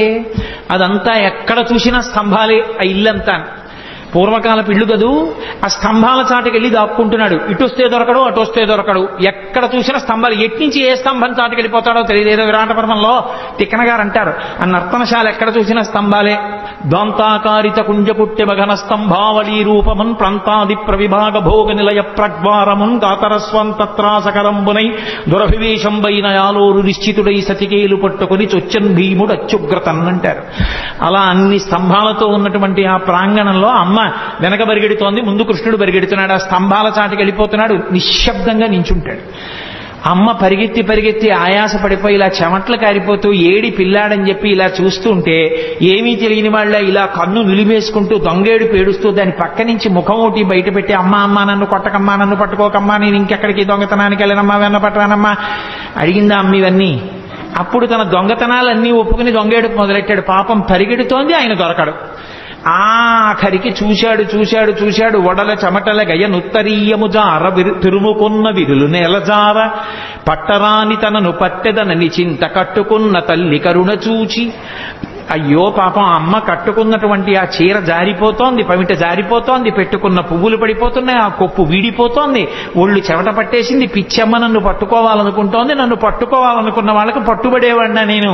పట్టుబడేవాణ్ణి కానని తెలియక పరిగెడుతున్న అమ్మకి నేను చిక్కిపోవాలనుకుని చిక్కిపోయాడు. చిక్కడు సిరికౌగిటిలో చిక్కడు సన కాదు యోగి చిత్తాజ్యములన్ చిక్కడు శృతిలతి కావడి చిక్కెనతడు లీల తల్లి చేతన్ రోలన్. ఎవ్వరికీ దొరకనటువంటి పరమాత్మ అమ్మ చేతికి దొరికిపోయాడు. అమ్మో ఎంత అల్లరి చేసింది. యశోద మోకాళ్ళ మీద కూర్చుంది, చెయ్యిలా పట్టుకుంది. ఏమిట్రా పట్టిన పట్టుబడని నన్ను పట్టెదనని పట్టుకొనిన పట్టుట బట్టే పట్టుబడు వండ్రు పట్టి పట్టెదనని పట్టు నాకు కాకపరులకు వశమేంది. గోపకాంతలందరూ చూస్తున్నారు. ఏదో ఆ మొగుడు కొట్టాడని కాదు, దోటికోడలు తెప్పిందనని నువ్వు పట్టుకుంటావా అని చూస్తున్నారు వాళ్ళందరూ. పట్టుకున్నానా లేదా నా కొడుకుని సంతోషం. అందుకని మోకాళ్ళ మీద కూర్చుని వాడి చెయ్యిలా పట్టుకుని ఇలా చూపించింది. ఏమిటి? జగత్తుల నీలే పరమాత్మకి వేలు చూపించింది ఒక గోపకాంత. చూపించి ఏరా కడుపులో బాధ, కొడుకు తిట్టలేదు, ప్రేమ లేక పుట్టినవాడు, ఆ ముఖం వంక చూస్తే ముగ్ధమోహనంగా ఉంటాడు, ఈ దొంగ ఏడు పేడి చేస్తున్నాడు, ఇక్కడి వరకు కాటు కంటుకుపోయింది, పెదిమిలు ఎదిరిపోతున్నాయి, చేత్తో ఇలా విడిపించుకునే వాళ్ళ చూస్తున్నాడు. చిన్న పిల్లాడు, పట్టుదట్టి కట్టినటువంటి చిన్న కొప్పు, దానికి పెట్టిన ముత్యాల సరాలు కొడదామనుకుంది కానీ కొట్టలేకపోయింది. వీరెవ్వరు శ్రీకృష్ణులు కారా ఎన్నడును వెన్న తినరట చోరత్వం మించుకొను నెరయరట ధరిత్రినెట్టి నీతులు కలరే. ఏరా పాపం నువ్వు ఎప్పుడు దొంగతనం చేయవుట, ఇంత వెన్న కూడా తినవుట, పాపం నేను అంతా దాచేసుకుంటున్నాను రా, నిన్ను కని నా కడుపు ఖాళీ అయిపోయింది కదూ, నేను తినేస్తున్నాను, నీకెప్పుడు పెట్టనే. అమ్మ పిల్లాడి మీద దెబ్బలాడితే ఎంత అమాయకంగా దెబ్బలాడుతుందో అలా దెబ్బలాడి నిన్ను కట్టేస్తానని వికచకమలనగిన వేరొక ఇంటిలో వెలజరోలు తిరగవేసి ఎక్కి ఆ ఇంట్లో గెడుతోంది, అక్కడికి గెడుతోంది, ఆ రోజు దగ్గరికి గెడుతోంది, ఆ తాడు ముక్కలన్నీ తీసుకొస్తోంది, పొట్ట చుట్టూ తిప్పుతోంది, 2 అంగుళాలు తక్కువ వస్తోంది. ఇలా విడిచిపెట్టి తాడు ముడేస్తే పారిపోతాడు. ఆ నడుం చుట్టూ చెయ్యేసి ఇలాగే పెట్టి 2 ముళ్ళేస్తోంది, మళ్ళీ పొట్ట చుట్టూ తిప్పుతోంది, మళ్ళీ 2 అంగుళాలు తెస్తోంది, మళ్ళీ తక్కువ వస్తోంది, మళ్ళీ తిప్పుతోంది. ఎందుకు 2 అంగుళాలు తక్కువ వస్తోందని ఆవిడ ఆలోచించారు. నేను పట్టగలను, నేను కొట్టగలనంటే దొరికే మనిషి ఆయనంతటా ఆయన పట్టుబడాలి. కానీ ఆఖరికి తెచ్చింది ఆఖరికి ఆ తాడుకి 2 అంగుళాలు సరిపోయింది, కట్టేసింది. పోతన గారు అన్నారు, జ్ఞానులచే దానులచే మౌనులచే యోగ సంవిధానులచే తన్పూని నిబద్ధుండగునే శ్రీనాథుడు భక్తియుతుల చేతన్ బోలన్ అన్నారు. నేను కట్టెయ్యాలని తాపత్రయపడి ఒళ్ళంతా చెమట పట్టిన యశోదాదేవికి తాను దొరికిపోవాలని దొరికిపోయినటువంటి చిన్ని కృష్ణుడు తప్ప నిజంగా లోకంలో ఆయనని పట్టగలిగిన వాళ్ళు ఉన్నారా, కట్టగలిగిన వాళ్ళు ఉన్నారా? అలా కట్టేసి తీసుకెళ్లి రోటికి కట్టేసింది. ఉలూకల బంధనలు ఇలా అని ఆయన్ని కట్టిన లీల విన్నంత మాత్రం చేత కర్మపాశములు తెగిపోతాయి. అసలు చిన్ని కృష్ణుడిగా ఆయన చేసిన అల్లరి, యశోదాదేవి పొందిన ఆనందం బహుశಃ ఎవ్వరూ పొందరు. భాగవతం పద్యాలు నోటికొచ్చిన వాళ్ళు ఇంట్లో పసిపిల్లలుంటే పాడుకుని ఎప్పటికప్పుడే ఆ సందర్భాన్ని చూసి ఆ పద్యాలు చదువుకుని సంతోషపడిపోవచ్చు. అసలు ఆ పిల్లలకి స్నానం చేయించడం ఎంత అందంగా వర్ణించారండి పోతన గారు. ఆ పిల్లాన్ని పడుకోబెట్టి బాలునికి నూనె తలయంటి పసుపు రాసి బోర్రు కాడించి హరి రక్ష పొమ్మటంచు జలములొక కొన్ని చుట్టి రాతల్లి దీవించి తొట్ల నుంచి పాడిరయ్యు విధలెల్లా అన్నారు.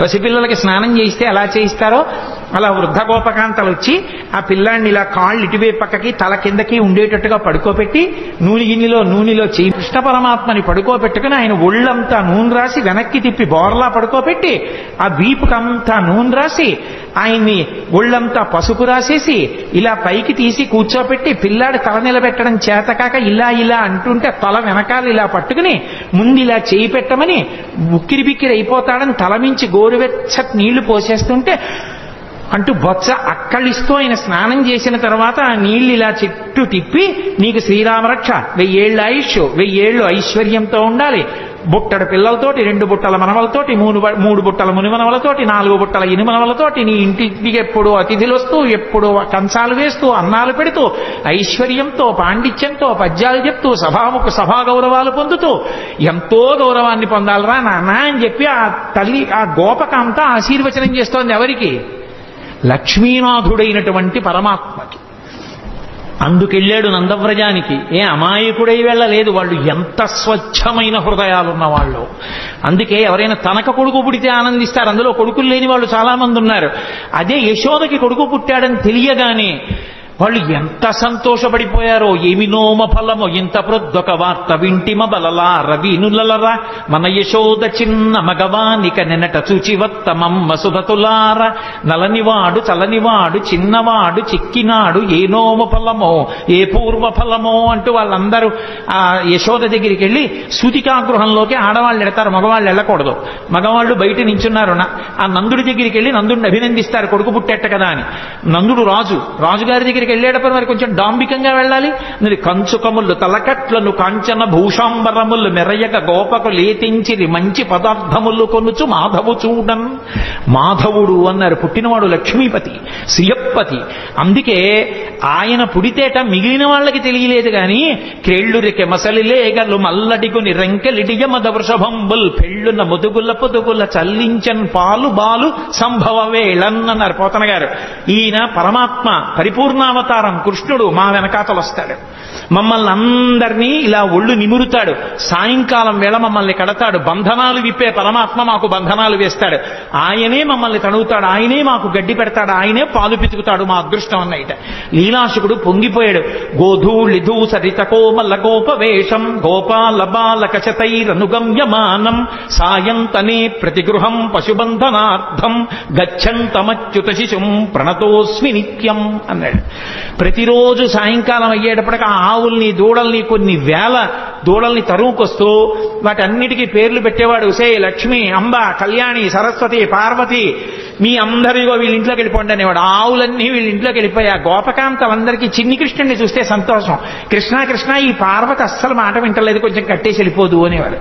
అంటే ఆ ఆవు పలు పట్టుకుని ఇలా గట్టిగా లాగుతుంటే డొక్కలు అక్కలించిపోయి ఉరప్పంజరం బయటికి వస్తే ఆ ఆవు నిగడదని నించుని ఆఖరికి ముందుకి గబుక్కును వదిలేస్తే కింద పడిపోయిన కృష్ణుడు మళ్ళీ లేచి ఆ పలుపు పట్టుకుని వెళ్ళి కట్టేస్తుంటే ఆ గోపకాంతలు నవ్వేవారట. అందరి బంధనాలు విప్పేసే కృష్ణ, నువ్వు సాయంకాలం గోధూళి మీద పడి ఉండగా వెళ్ళి ఆ ఆవుల్ని కడుతున్నటువంటి దృశ్యం నా మనసులో నిలబడిపోయింది, ప్రతిరోజు నమస్కరిస్తానన్నాడు విరాచకుడు. అందుకే గోధూళి ధూసరిత కోమల గోపవేషం గోపాల బాలక శతైరనుగమ్యమానం సాయంతనే ప్రతిగృహం పశుబంధనార్థం గచ్చంతమచ్యుత శిశుం ప్రణతోస్మి నిత్యం. ప్రతిరోజు నమస్కరిస్తాను ఆ కృష్ణస్వరూపానికి అన్నాడు. ఆవులు దూడలు ఎంత పొంగిపోయాయో, కృష్ణుడు పుట్టాడని షేరు పాలిచ్చే ఆవులు 2 షేర్ల పాలిచ్చేసాయి. ఈ అభీర కుమారుడు వీరుండై వీరవైరి చేతయునై శ్రీయుతుడై దీర్ఘాయుష్మంతుండగునని పాయక దీవించినప్పుడు బ్రాహ్మణ జనముల్ దుందుబులు మెరసె గాయక సందోహము పాడే సూత సముదాయముతో వందిజనులు కీర్తించిరి కందుగ వీతించ భద్రకాహళ రవముల్ అంటారు పోతన గారు. ఆ నందుడు ఎంత సంతోషపడిపోయాడో, ఎన్ని గోవులు దానం చేసేశాడో. ఆఖరికి వసుదేవుడు కూడా కారాగారంలో ఉండగా పరమాత్మ నా కడుపున పిల్లవాడుగా పుట్టాడని స్నానము చేయక రామిని ఆనంద రసాబ్ధిమగ్నుండై ధేనువులను 10,000 విప్రులకును మానసికముగా ధారవోసే మరి ఇచ్చుటకున్నాడు. 10,000 గోవుల్ని మానసికంగా ధారపోసేసేట. శ్రీ మహావిష్ణువు నా కొడుకుగా పుట్టాడు అని వసుదేవుడిచ్చాడు. ఓ భద్రకాహళములు మోగేయి, దుందువులు మెరసై సూత సముదాయముతో వందిజనులు కీర్తించారు. ఎంత సంతోషపడిపోయారో. అసలు కృష్ణలీలలో అద్భుతం ఏంటంటే, పుట్టిన పిల్లాడికి నీళ్లు పోసి వాళ్ళు తీసుకెళ్లి 11వ రోజున ఉయ్యాల్లో వేశారు. ఉయ్యాల్లో వేసి పడుకోబెడదామని ఉయ్యాలా ఊపుతున్నారు. ఏదో ఎవరికి వచ్చిన పాట వాళ్ళు పాడుతున్నారు. అందరూ ఎంఎస్ సుబ్బలక్ష్మి గారు, లతా మంగేష్కర్ అక్కర్లేదు పిల్లల్ని పడుకోబెట్టడానికి. తల్లి ఎవరు ఏదో పాట పాడుతుంది. ఎంతమంది గోపకాంతలు వచ్చి పాట పాడినా నిద్రపోడే. అందున ఉయ్యాలా ఊపి పడుకోబెట్టేటప్పుడు పిల్లాడు పడుకోవట్లేదంటే పిల్లాడు కనపడుతూ ఉండగా కాకుండా ఇలా ఉయ్యాలా దగ్గరికి చేసి పట్టుకుని ఇలా ఇలా ఇలా ఇలా ఇలా అని పాట పాడి పడుకుని ఉంటాడనుకుని పాపం ఎంతో ఇదిగా ఇలా విప్పి చూస్తే గుడ్లు 2 ఇలా పెట్టుకుని చూస్తున్నాడు. ఏమిటమ్మా పిల్లాడు ఎంతకీ పడుకోడు, ఇదేం పిల్లాడే అని చెప్పి ఆ భుజం మీద వేసుకుని పాట పాడి ఎంతో తిప్పి తిప్పి తిప్పి తిప్పి ఇలా చూడటం కుదరదు కదూ. పడుకున్నాడా అంటే ఏం పడుకున్నాడు, గుడ్లేసుకు చూస్తున్నాడు. ఏం చేసినా పడుకోడు. ఇదెక్కడ పిల్లాడని ఆఖరికి యశోదాదేవి వచ్చి తల్లికి ఆఖరికి పెద్ద బ్రహ్మాస్త్రం ఏంటంటే బోర్లా పడుకోబెట్టేసి వీపు మీద ఇలా ఇలా ఇలా ఇలా కొట్టేస్తుంది. ఆ తొడ ఊపుతాను కొడుతోంది. ఎంతకీ పడుకోడు, వీపు చిట్లిపోతోంది. ఇదేమిటి ఆది కూర్మంగా ఉన్నప్పుడు 100 పర్వతం తిరిగినా బాధపడలేదు కానీ ఈ కృష్ణావతారంలో ఇలా కొట్టేస్తున్నారు, నన్ను ఎందుకు ఇలా ఊపేస్తున్నారు అనుకున్నట్ట. లోకములు నిదురపోవగత నిదురుంపని శుభగుడు రమణులు జోకొట్టిపాడ నిదురం గైకొను క్రియ నోరకుండే కనుదెరవకయున్నన్నారు పోతన గారు. ఓహో, ఈ దిక్కుమాలిన ప్రపంచానికి అలవాటు ఉంది, నిద్రపోతుంటారు వీళ్ళు కళ్ళు మూసుకొని. నాకు నిద్రపోవడం అలవాట్లేదు. నేను నిద్రపోతే లోకాలు నిర్వహించేవాడెవరు? నేను పడుకోమని జోకొట్టేస్తున్నారు, నేను కళ్ళు మూసుకోపోతే వీళ్ళు ఇలాగే కొడతారని నిద్రపోయిన వాళ్ళ కళ్ళు మూసుకున్నట్టు. అప్పుడు వాళ్ళు సంతోషపడిపోయి జోజో కమలదల్లి క్షణ జోజో మృగరాజ మధ్య జోజో కృష్ణ జోజో పల్లవకర పద జోజో పూర్ణేందువదన జోజో యనచున్. సామాన్య గృహాల్లో జోజో జోజో అంటూ ఏ పాటలు పాడతారో పోతన గారి పద్యాలకి కూడా జోజో అని అలాగే పడిపోయింది. మహానుభావుడు ఎంత దర్శనం చేశాడో. ఆ యశోద ఎన్ని ఆటలాడాడు నిజంగా యశోదతో. ఎక్కడికో వెళ్ళేవాడు చాటున కూర్చుని ఎవ్వరూ చూడకుండా మట్టి తినేస్తుండేవాడు. బలరాముడు వచ్చి అమ్మ అమ్మ మట్టి తినేస్తున్నాడమ్మా అనేవారు. అమ్మ వెళ్ళి ఆ నోరంతా శుభ్రంగా నోట్లో వేలు పెట్టి కడిగేస్తుంది. అమ్మ ఇలా ఇలా ఇలా పళ్ళ మధ్యలో పెట్టి కంఠం పట్టుకుని కొంచెం ఉమ్ము అని చెప్పి కడిగించి నాలికి ఇలా ఇలాను అనే దవడల్లో ఉన్న మట్టి అంతా తీసేసి వేలు పెట్టి ఇంకెప్పుడు ఇలా అనేది కానీ కొట్టలేకపోయేది. ఎందుకని? సర్వ జగత్తులను నిర్వహించే పరమాత్మ ముఖంలో ఆ సంతోషం, ఆ నవ్వు చూసేటప్పటికి ఆవిడ ఏమీ చేయలేకపోయేది. ఆఖరికి ఓ రోజున మళ్ళీ దొంగతనంగా మట్టి తినేస్తున్నాడు. ఆయన భార్యేగా భూకాంత మట్టి తింటున్నాడు. చూశాడు బలరాముడు. అమ్మ అమ్మ మళ్ళీ మట్టి తినేస్తున్నాడమ్మా అన్నయ్య అన్నాడు. ఆ తమ్ముడు మట్టి తినేస్తున్నాడమ్మా. పరిగెత్తుకొచ్చింది యశోద చేయి పట్టుకుంది. ఏరా మన్నీటికి భక్షింతువు మన్నియమము లేల మన్నింతువు అన్నయో సకులును చెప్పెదరన్నామ నేల వేరు పదార్థము లేదే. ఎంత గొప్పగా పడ్డాయండి పోతన గారికి పద్యాలు. ఏరా అన్నయ్య చెప్పాడు, నీ స్నేహితులు చెప్తున్నారు మన్ను తింటున్నావు. ఇది ఎక్కడికి కర్మరా? మన్ను తినడం ఏమిట్రా? చక్కటి వెన్నలేదా ఇంట్లో? పాలు లేవా? ఇటు మట్టి తింటామేమిటి? అంతే ఇలా చూశాడు. అన్నయ్య వంక నేరం చెప్పాడని స్నేహితుల వంక చూశాడు. ఇంత పిల్లాడు కళ్ళకి కట్టినట్టు చూపించారండి పోతన గారు. అమ్మిలా చేయి పట్టుకుని మోకాళ్ళ మీద కూర్చుంది, ఎక్కడికి తప్పించుకోలేడు.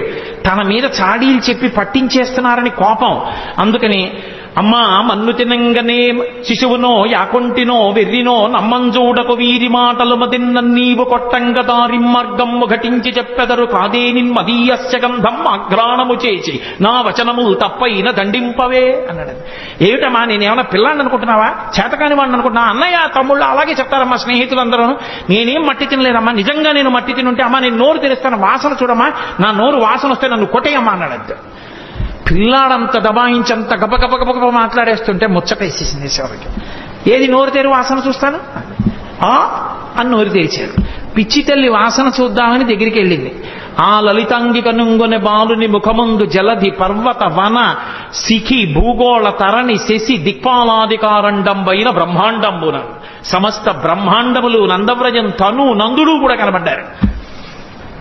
కలయో వైష్ణవమాయయో ఇతర సంకల్పర్థమో సత్యమో తలపన్నేరగయున్నదానను యశోదాదేవి కానో పరస్థలమో బాలకుడెంత వీని ముఖస్తంభై అజండమ్ము ప్రజ్వలమయ్యుండుటకేది హేతువో మహాశ్చర్యంబు చింతింపగన్. ఆశ్చర్యపోయింది. వీడి పిల్లాడా పరమాత్మ అనుకుంది. తనని ఎక్కడ పరమాత్మ అనుకుంటుందో అమ్మ ప్రేమకి దూరం అయిపోతానని మాయకి అమ్మేశాడంతే. చీకటి పడింది. ప్రదోష వేళలో పిల్లలకి అన్నం పెడుతూ పూర్వం చీకటి పడేటప్పటికీ అమ్మా మాధవ కబలం తల్లే అంటూ వచ్చేవారు. ఇంట్లో మిగిలింది ఏమైనా ఉంటే వాళ్ళకి వేసేసేవారు. వాళ్ళు ఆ పిలుపు అది వాళ్ళ రూపం కొంచెం భయంకరంగా ఉండదు. కర్ర పట్టుకుని సాయంకాలం వేళ కుక్కలు వెంటపడతాయని ఓ సిల్వర్ బళ్ళం పట్టుకుని వస్తుండేవారు ఇంటి ముందుకి. అమ్మా మాధవ కమలం తల్లే అన్నాడు. అప్పుడే చెప్పింది, ఒరే అన్నం తినరా అని. ఆ కథ చెప్పి ఈ కథ చెప్పి నోట్లో అన్నం పెడదా అంటే అని పెట్టు కూర్చున్నాడు. తింటలేదు అన్నం. కోపం వచ్చి అంది యశోద, భిక్షులు ఒత్తురు ఎచ్చిన భిక్షాపత్రమున వేచి బెగడించి నిను శిక్షింతురని చెప్పిన భిక్షులకని తల్లి కనియు భీతిల్లు నృపా. అవునరా, నేను పిలిచి ముద్దుగా చక్కగా గోరు ముద్దలు కలిపి వెన్న అన్నం పెడితే ఎందుకు తింటావు? కాసేపు ఆగి ముష్టి వాళ్ళు వస్తారు, అమ్మా మాధవ కబలం తల్లి అంటారు. నిన్ను తీసుకెళ్లి వాడి పాత్రలో పారేస్తాడు. వాడు అందులో పెట్టి మూత పెట్టి నిన్ను పట్టుకుపోతాడు. వాళ్ళు ఊరి చివర రావి చెట్టు కింద కూర్చుంటారు బాగా చీకటి పడ్డాక. అప్పుడు మూత ఇస్తారు, నిన్ను అక్కడ కూర్చోమంటారు. వాళ్ళు తెచ్చుకున్న అన్నం అంతా తింటారు. అప్పుడు ఆకలి వేస్తుంది కదా. అప్పుడు బాబు నాకు కూడా కొంచెం పెట్టరా అండి అని అడుగుతూ కానివి నోర్మై అని వాళ్ళు తింటారు. అప్పుడు ఏడుస్తూ కూర్చుంది. కానీ అప్పుడు అమ్మ ఉండదుగా పెట్టడానికి అంది. అలా చూస్తున్నాడు. ఈలోగా నిజంగా ఎవడో వచ్చి అమ్మ మాధవ కబలం తల్లి అన్నాడు. ఏదో పట్టుకెళ్ళి వేద్దామని పాప ఆవిడ అటు తిరిగింది. వెనక నుంచి వచ్చి అమ్మని గట్టిగా పట్టేసుకుని రెండు కాళ్ళ మధ్యలో తలపెట్టేసి అమ్మ అమ్మ నన్ను వేసేయకమ్మా మాధవ కబలం తల్లి అంటూ వచ్చిన బిచ్చగాడికి వేసేయకమ్మా అన్నాడు. ఏమిటో పొద్దున్న నోట్లో లోకాలు చూసినట్టు అనిపించింది. కానీ నా భ్రాంతి పిచ్చి పిల్లాడి ఇంత భయస్తుడు వీడి నోట్లో లోకాలు ఏమిటని పిచ్చి తల్లి మళ్ళీ మాయ వహించేసి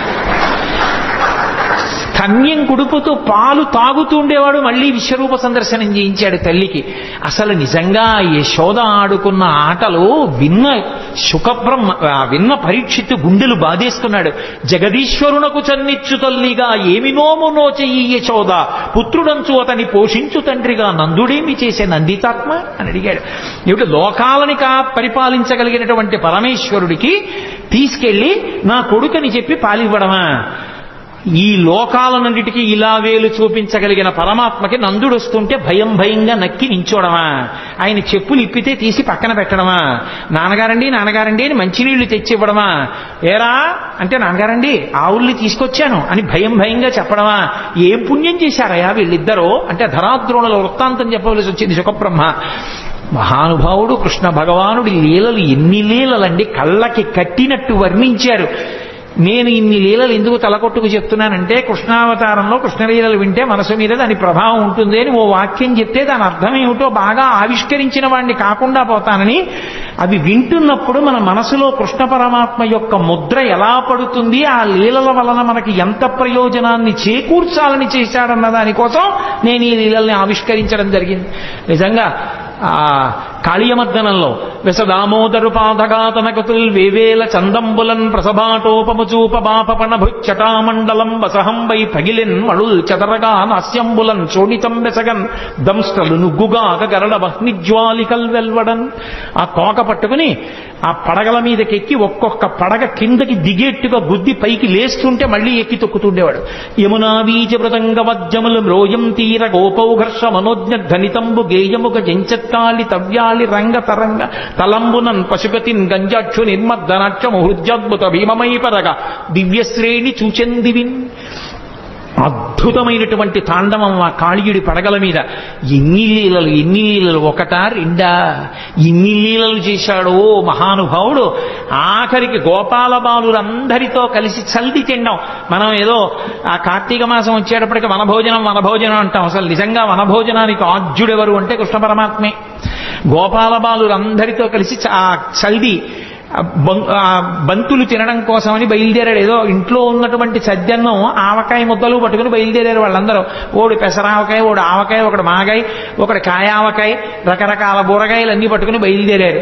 అందరూ వెళ్ళారు. చిత్రం ఏమిటంటే ఆ పిల్లలకి కృష్ణ పరమాత్మ చెప్తే తప్ప ఆకలేస్తోందన్న విషయం కూడా తెలియదు. ఆ స్వరూపం అటువంటిది. ఎండన్మగ్గితిరకటింబడితిరా రెండు ఎలా విచారింపగా రెండో బాలకులారయనచున్. ఆకలేస్తోంది, మీకు ఎండెక్కిపోయింది, రండిరా అన్నం తినండిరా అని అందరినీ పిలిస్తే వాళ్ళు ఇలా పంక్తి వేసుకుని తినరు వాళ్ళు. ఎందుకంటే వాళ్ళకి కృష్ణుడు కనపడాలి. అందుకని వాళ్ళు గుండ్రంగా కూర్చుంటారట. పోతన గారు అన్నారు, జలజంత స్థిత కన్నికం తిరిగిరా కూర్చుండి వీక్షించచున్ శిలలున్ పల్లవముల్ లతల్ తీగలు పత్రంబులు పుష్పంబులు కంచంబులుగా భుజించిరతటన్ గోపర్భకుల్ భూవరా. జలజాంత స్థిత కన్నికం తిరిగిరా సంఘంబులయ్యున్న. వాళ్ళందరూ ఒక పద్మం ఎలా ఉంటుందో దానికి రేకులు చుట్టూ ఎలా ఉంటాయో అలా ఉంటే మధ్యలో దుద్దులా కృష్ణుడు నించుంటాడు. వాళ్ళకి ఎంత భక్తి అంటే తెలిసో తెలియకో ఆ మధ్యలో నిలబడిన కృష్ణుడు ఏదో పరమాత్మ స్వరూపంగా నిలబడ్డం కాదు. ఆవుల్ని దూడల్ని కాసే కృష్ణుడు ఎలా ఉంటాడో అలాగే మట్టి కాళ్ళతో మట్టి చేతులతో పొద్దున్న స్నానం చేయరు, సాయంకాలం స్నానం చేస్తారు గోపాల బాలురు. అందరితో కలిసి వచ్చి వాళ్ళ మధ్యలో నిలబడి కూర్చుని తినడం కూడా కాదు, అలా నిలబడి కడుపున దిండుగా కట్టిన వలువలో లాలిత వంశనాళంబుజునిపి విమల శృంగంబును వేత్రదండంబును జారిరా నీకడా సంక నిరిగి మీగడ పెరుగుతో మేళవించిన చల్ది ముద్దయా వలిచే తన నయనునిచి చలరేగి కొసరి తెచ్చిన బూరగాయలు వేళ్ల సందులను తాన నయనునిచి సంగడీల నడుమ చక్కగా కూర్చుండి నర్మభాషణముల నగవు నెరపి యాగభుక్త కృష్ణుడమరులు వెరగొంద శైశవంబు మెరసి చల్ది కుడిచే. పోతన గారు పొంగిపోయారంతే. అసలు ఆయన మధ్యలో నిలబడి ఆ పైన దట్టి తీసి ఇలా కడుపుకి అడ్డంగా పెద్ద బట్ట కట్టి ఏదో దిండు కట్టినట్టుగాను ఆ వేణువు తీసి అందులో పక్కకి దోపుకుని ఆవుల్ని దూడల్ని పిలవడానికి ఉపయోగించేటటువంటి బోరా కర్ర తీసి చంకలో పెట్టుకుని ఈ చెయ్యి ఇలా అంటే పడిపోతాయి, అందుకని ఇలాగే పెట్టుకుని అమ్మ పెట్టినటువంటి ఆ మేగడ పెరుగు ముద్ద ఒకటి ఎడం చేతిలో పెట్టుకుంటే కృష్ణ మా ఇంట్లో ఆవకాయ పెచ్చు తినని ఓడిచ్చాడు, మా ఇంట్లో మాగాయ ముక్క తినని ఓడిచ్చాడు, అవన్నీ వేళ్ల మధ్యలో పెట్టుకుని ఇలా నాక్కుని ఇలా ముద్ద తింటూ వాడిచ్చిన ఎంగిలి ముద్ద తింటూ వాళ్ళల్లో వాళ్ళు ఇందులో పాత్రలోది అందులో పాత్రలోది ఏరుకు తినేస్తుంటే నేను ఇందుకు ఇలా చేయించుకోవడం. అందుకని అలా తినేస్తుంటే వాళ్ళు సంతోషంగా ఆ మధ్యలో నిలబడి తింటున్న ఎవరా కృష్ణుడు. యాగభోక్త కృష్ణుడమరులు వెరగొంద శైశవంబు మెరసి చల్ది కుడిచే. యాగభోక్త అయిన కృష్ణ పరమాత్మ స్వాహాకారంతో ఇస్తే తినవలసిన వాడు గోపాల బాలుల మధ్యలో ఇంగిళ్ళు తింటుంటే రంభాదులు నాట్యం చేశారు పైన. ఏమీ ఆశ్చర్యం రా, ఇంతకి కిందకు వచ్చేశాడో పరమాత్మ.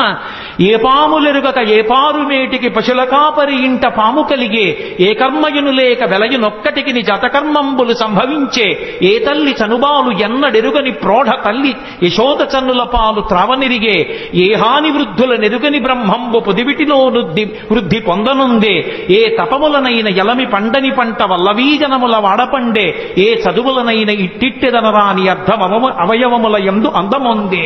ఏమి అద్భుతం!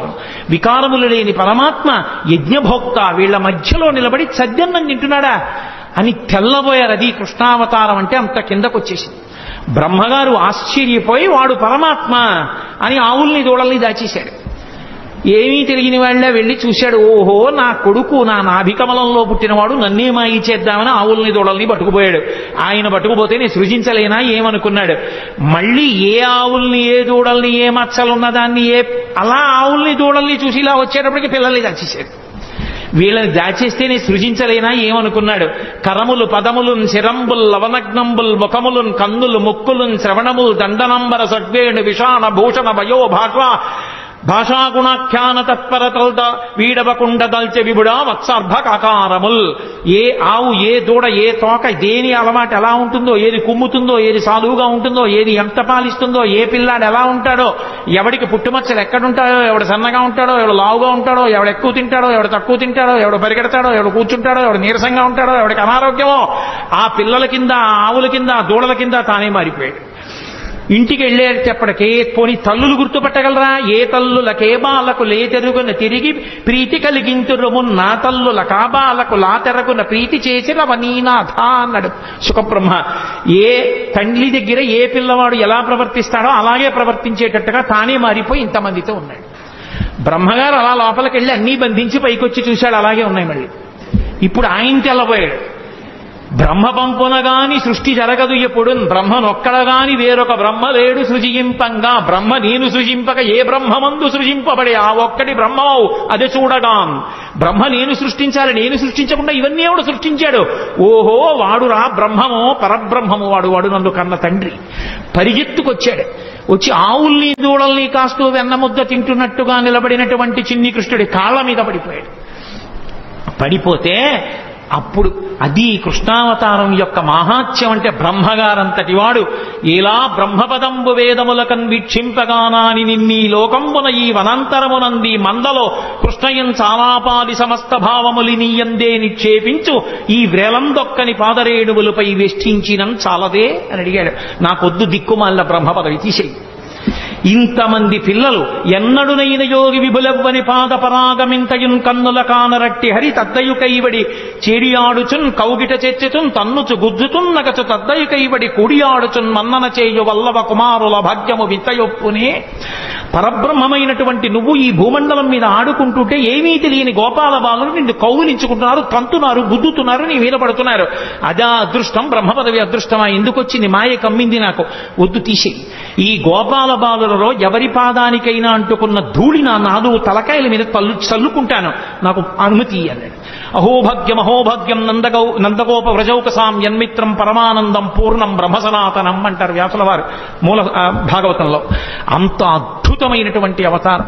అటువంటి పరమాత్మ పెద్దవాడైన తర్వాత ఎంత రక్షణ చేశాడో పాండవులను. అసలు నిజంగా కృష్ణ పరమాత్మయే లేకపోతే పాండవులు లేనే లేరు. ఎన్ని సందర్భాల్లో ఎన్ని చోట్ల ఎంత రక్షించాడో.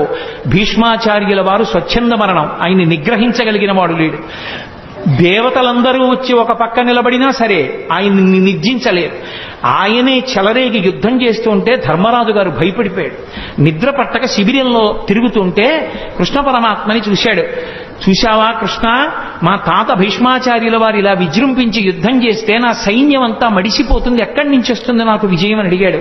పిచ్చివాడా, మీ తాత ధర్మపక్షపాతి. ఇదే సమయం, చీకటి పడిపోయింది, ఎవ్వరుండరు, నీ తాత శిబిరానికి వెళ్ళు. తాత ఇలా యుద్ధం చేస్తే మాకెక్కడి నుంచి విజయం వస్తుంది, తాత మార్గం లేదా అని అడుగు. పాపం మహానుభావుడు ఇంతమంది మనవల్ని పిల్లల్ని పెంచి పెద్ద చేసి రాజ్యరక్షణ చేసినందుకు చిట్ట చివరికి తన మనవడి చేత అడగబడ్డాడు, తాత నువ్వు ఎలా చచ్చిపోతావు చెప్పు అని.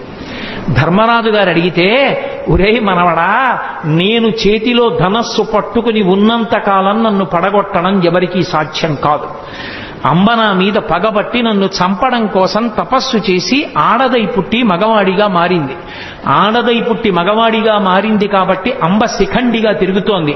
శిఖండిని అర్జునుడి రథం మీద నిలబెట్టండి. శిఖండి ఎదురుగుండా కనపడితే నేను బాణం వెయ్యను, ధనస్సు కింద పెట్టేస్తాను. ధనస్సు కింద పెట్టిన తర్వాత శిఖండి వెనక నుంచి అర్జునుడిని నా మీద బాణప్రయోగం చెయ్యమను, ఒళ్ళంతా తూట్లుగా కొట్టేయండి, ఆ బాణపంజరంతో కింద పడిపోతాను. తర్వాత మీరు యుద్ధం చెయ్యండిరా అన్నాడు. కృష్ణ పరమాత్మ చెప్పబట్టి శిఖండిని ఎదురుగుండా పెట్టుకుని భీష్మాచార్యుల వారిని పడగొట్టారు. ద్రోణాచార్యుల వారు ఒకానొక సందర్భంలో విజృంభించి ధనస్సు పట్టుకుని వైరి పక్షంలో ఒక్కడిని బ్రతకనివ్వనని అగ్నిహోత్రంలా విజృంభించాడు. కృష్ణ పరమాత్మ దగ్గరికి వెళ్ళి ఏడిచాడు ధర్మరాజు. ఏం చేయమంటావు, ఎలా ఇప్పుడు సాక్షాత్తు గురువు ఆయన్ని ఎలా నిగ్రహించడం అని. ఒక్కటే కార్యం, భీమసేన నువ్వు వెళ్ళి అవతల వైపు సైన్యంలో అశ్వత్థామ అని పేరు కలిగినటువంటి ఏనుగుంది, నీ గదాదండంతో దాన్ని చంపేసిన తర్వాత గట్టిగా అరువు, అశ్వత్థామ హతః అన్నారు. మంచి యుద్ధం చేస్తున్నాడు ద్రోణాచార్యుల వారు. భీమసేనుడు వెళ్ళి ఆ ఏనుగుని చంపి ఒక పెద్ద అరుపు అరిచాడు, అశ్వత్థామ హతః అన్నాడు. నమ్మలేదు ద్రోణాచార్యుల వారు. నన్ను నా ఉత్సాహాన్ని తగ్గించడానికి అరుస్తున్నాడని అదే బాణ పరంపర కొనసాగిస్తున్నాడు. ధర్మరాజు పరిగెత్తికెళ్ళాడు కృష్ణుడి దగ్గరికి. పెద్ద ధర్మాన్ని నిలబెట్టడానికి చిన్న అధర్మం చెయ్యక తప్పదు ధర్మరాజా. అశ్వత్థామ హతః అండం నీకు ఇష్టం లేకపోతే నువ్వు కనపడు చాలు. మనసులో అనుమానం ఉంది ద్రోణుడికి, అడుగుతాడు. నువ్వు చెప్తే మాత్రం నమ్మి తీరుతాడు. ఆయన ధనస్సు వదిలేయాలంటే ఒక్కటే మార్గం, నువ్వు ఆయన ముందు చెప్పావో అశ్వత్థామ చచ్చిపోయాడని ధనస్సు కింద పడేస్తాడు. కొడుకు మీద వ్యామోహం. అందుకని అశ్వత్థామ హతః అను అంటే గురువు ఎదురుగుండా నిలబడిన వాడు అంత మాట అనడమా నేను అననన్నాడు. ప్రాణమే పోయినా నేనన్నా. అనక తప్పదు. పెద్ద సత్యాన్ని పెద్ద ధర్మాన్ని ఆవిష్కరించడానికి చిన్న అధర్మం చెయ్యాలి. పోనీ అబద్ధం చెప్పద్దు. అశ్వత్థామ హతః అని గట్టిగా అని కుంజరహ అని మెల్లిగాను అన్నాడు. కుంజరహ అంటే ఏనుగు. ధర్మరాజు గారు వెళ్ళగానే చూశాడు ద్రోణాచార్యుల వారు అబద్ధం ఆడడం అని. ధర్మరాజా అశ్వత్థామ ఏమయ్యాడన్నాడు. అశ్వత్థామ హతః కుంజరహ అన్నాడు. ధర్మరాజు గారి నోటి వెంట ఆ మాట విన్నాడంతే వదిలిపెట్టేశాడు. వదిలిపెట్టేయడం ఏమిటి, బాణాలు కొట్టేశాడు అర్జునుడు. దృష్టజ్యుమ్నుడు ఒక్క దూకు దూకి ద్రోణాచార్యుల వారి శిరస్సు కోసేశాడు. ద్రోణాచార్యుల వారు చనిపోయారు. ద్రోణాచార్యుల వారే పడిపోకపోతే యుద్ధంలో గెలిపెక్కడిది? ఇవన్నీ ఒకెత్తు. సైంధవుడు యుద్ధానికి వచ్చినప్పుడు పరమశివుడి గురించి తపస్సు చేశాడు. పరమశివుడి గురించి తపస్సు చేసి పంచపాండవుల్ని గెలిచే వరం ఇమ్మన్నాడు. పంచపాండవుల్ని గెలవడం నీ తరం కాదు, పాశుపతాస్త్రం నేనే ఇచ్చే అర్జునుడికి. అర్జునుడిని తక్క మిగిలిన నలుగురిని ఒకరోజు మాత్రం యుద్ధంలో గెలుస్తా ఉన్నాడు. అర్జునుడు దూరంగా ఉండడం చూసి అభిమన్యు కుమారుడు పద్మవ్యూహంలోకి వెళ్తే సైంధవుడు నలుగురిని, ధర్మరాజు, భీముడు, నకులుడు, సహదేవుడిని నలుగురిని లోపలికి వెళ్లకుండా చూసి అభిమన్యుడు చచ్చిపోవడానికి కారణమయ్యాడు. అందుకని సైంధవుడిలో అడ్డుపడ్డాడంటారు. రాత్రి శిబిరానికి తిరిగి వచ్చినటువంటి అర్జునుడు ఏడిచాడు కొడుకు చచ్చిపోయాడని. ఏడిచి మీరు నలుగురు ఎందుకు వెళ్ళి రక్షించలేదని అడిగాడు అన్నల్ని. సైంధవుడు అడ్డుపడ్డాడు, అతనికి వరం ఉందన్నారు. తొందరపడి ప్రతిజ్ఞ చేసేశాడు. రేపు సూర్యాస్తమయానికి నేను సైంధవుడి తల తరగకపోతే నేనే చచ్చిపోతానన్నాడు. అర్జునుడు బానే పడుతున్నాడు ఆ రాత్రి, కృష్ణుడు నిద్రపోలేదు. మహాభారతం చదివితే ఎంత భక్తపరాధీనుడు రానిపిస్తుంది. ఆఖరికి అటు ఇటు దొర్లుతూ ఉంటే సారథి దారుకుడు వచ్చి పిలిచాడు. ఎందుకు అలా ఉన్నారని అడిగాడు. ఎలా నిద్రపడుతుంది? తొందరపడి ప్రతిజ్ఞ చేశాడు. ద్రోణాచార్యుల వారు తక్కువడా? అర్జునున్నొక్కడిని ఆపేస్తే చాలు, రేపు ఖచ్చితంగా అర్జునుడు చచ్చిపోతాడు. ఆత్మహత్య చేసుకుని ప్రాణం వదిలిపెట్టేస్తే గెలుపు కౌరవులది. రేపు సైంధవుడు అర్జునుడికి చిక్కకుండా చూడడం ఎలాగో ద్రోణుడికి తెలుసు. ద్రోణుడు వ్యూహం పన్ని ఎక్కడో దాస్తాడు సైంధవుణ్ణి. యుద్ధంలో అసలు అక్కడ దాకా వెళ్ళడం కుదరదు. ఎందుకంటే ద్రోణాది వీరులు ముందే ఉంటారు. స్వర్ణ కవచాన్ని అభిమంత్రించి కట్టాడు దుర్యోధనుడికి. వెళ్ళలేకపోయాడు అర్జునుడు. వెళ్ళలేకపోయి ద్రోణాచార్యుల వారే పెద్ద పర్వత శిఖరంలో ఎదురుగుండా నించుని శకట వ్యూహం పన్నాడు. శకట వ్యూహం పన్ని లోపల ఎక్కడో చిట్ట చివర దాచేశాడు సైంధవుణ్ణి. పొద్దున్న అయిపోయింది, మధ్యాహ్నం అయిపోయింది, పొద్దు ఒరిగిపోతోంది. యుద్ధం చేస్తూనే ఉన్నాడు. ఎక్కడికో వెళ్ళాలి, ఇంకా మొదట్లో ఉన్నాడు. వ్యూహాన్ని ఛేదించనే లేదు. అయిపోయింది, సూర్యాస్తమయ వేళ అయిపోయింది. సైంధవుడు సంతోషపడిపోతున్నాడు. అమ్మయ్య, ఇక అర్జునుడు నా దగ్గరికి వచ్చే అవకాశమే లేదు, నేను చచ్చిపోనని. చిన్న బుచ్చుకున్నాడు అర్జునుడు. అయిపోతోంది సూర్యాస్తమయం, కాబట్టి చంపలేని సైంధవుణ్ణి. అయిపోయింది కురుక్షేత్ర యుద్ధం, నేను ప్రాణం విడిచిపెట్టవలసిందే. చూశాడు కృష్ణ పరమాత్మ అర్జునుడి యొక్క అవస్థ.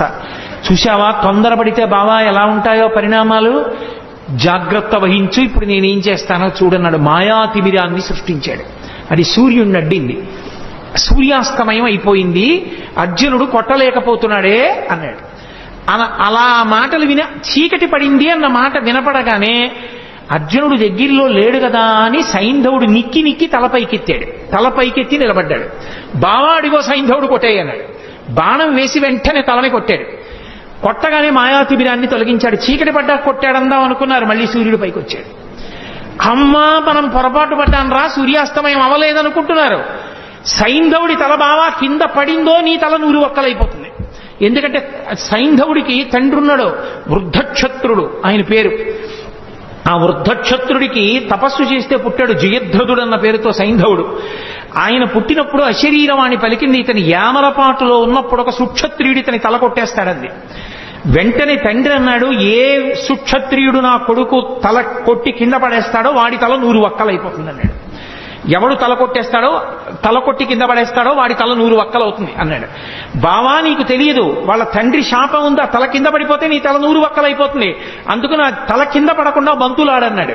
ఓ పక్క యుద్ధం చేస్తూ ఓ పక్క బాణం వేస్తూ సైంధవుడి తల కింద పడకుండా పైన బంతులాడాడు. బావా ఇటు యుద్ధం కష్టంగా ఉంది, పాశుపతాస్త్రం వేసి దీన్ని ఎక్కడో హిమాలయ పర్వతాల అవతల ఉన్నటువంటి ఆ శమంతక పంచకం దగ్గర కూర్చుని అసుర సంధ్య వేళ అవుతోందని సంధ్యావందనానికి కూర్చున్నాడు వృద్ధక్షత్రుడు. ధ్యానంలో ఉన్నాడు. ఆయన చేతుల్లో పడేటట్టు కొట్టు, వాళ్ళ తండ్రి చేతుల్లోనే పడుతుంది తలకాయ అన్నాడు. తిన్నగా పాశుపతాస్త్రం వేస్తే సైంధవుడి తలకాయ వెళ్ళి వృద్ధక్షత్రుడి చేతిలో పడింది. ఇదేమిట్రా అర్ఘ్యమిద్దామంటే చేతిలో తలకాయ పడింది, చెయ్యని ఇలా అన్నాడు కొడుకుని చూసుకోకుండా. ఆయన చేతిలోంచి తల కింద పడింది కాబట్టి ఎవరి చేతిలోంచి తల కింద పడిందో వాడి తల 100 ఒక్కలు అవ్వాలి. తండ్రి వృద్ధక్షత్రుడి తలకాయ 100 ఒక్కలైంది. కృష్ణుడు లేకపోతే అర్జునుడి బతికేమవును, పాండవులేమో. మహానుభావుడు మహాభారత యుద్ధంలో ఒకసారి కాదు ఎన్ని మాటలో కర్ణుడు ఎదురుగుండా నిలబడి ఇంద్రుడిచ్చిన నాగాస్త్రాన్ని ప్రయోగించాడు. ప్రయోగిస్తే నాగాస్త్రం వచ్చేస్తోంది. ఇక అర్జునుడి కంఠం మీదకి వస్తోంది, తల నరికేస్తుంది. వెంటనే తన బొటనవేలు పెట్టి రథాన్ని నొక్కాడు. 5 అంగుళాలు కిందికి దిగిపోయింది. రథం భూమిలోకి దిగిపోతే ఆ వచ్చినటువంటి నాగాస్త్రం అర్జునుడి కిరీటాన్ని కొట్టింది. ఆ కిరీటం కింద పడిపోయింది. అర్జునుడు దక్కాడు. భగదత్తుడు యుద్ధం చేస్తూ వైష్ణవాస్త్రం ప్రయోగించాడు. ఆ వైష్ణవాస్త్రం తిన్నగా వచ్చి అర్జునుడికి కొట్టేస్తుంది. దానికి ఇంకెదురులేదు, అది వచ్చేస్తోంది. కృష్ణ పరమాత్మ అర్జునుడికి ఎదురు నిలబడ్డాడు. నిలబడితే అది వైజయంతిమాలగా పడిపోయింది. అర్జునుడు నింద చేశాడు కృష్ణుణ్ణి. ఏమి కృష్ణ, నీ చేతకాని వాడినా అస్తమానం నువ్వెందుకు అడ్డుకుంటావు, నేను యుద్ధం చేయలేనా, ఏమనుకుంటారు అందరూ నన్ను అడిగాడు. బావా నీకు తెలియదు, ఒకానొకప్పుడు నేను శ్రీ మహావిష్ణువుగా ఉన్నప్పుడు ఈ భూమిని అంతటినీ పైకి ఉద్ధరించాను కోర మీద.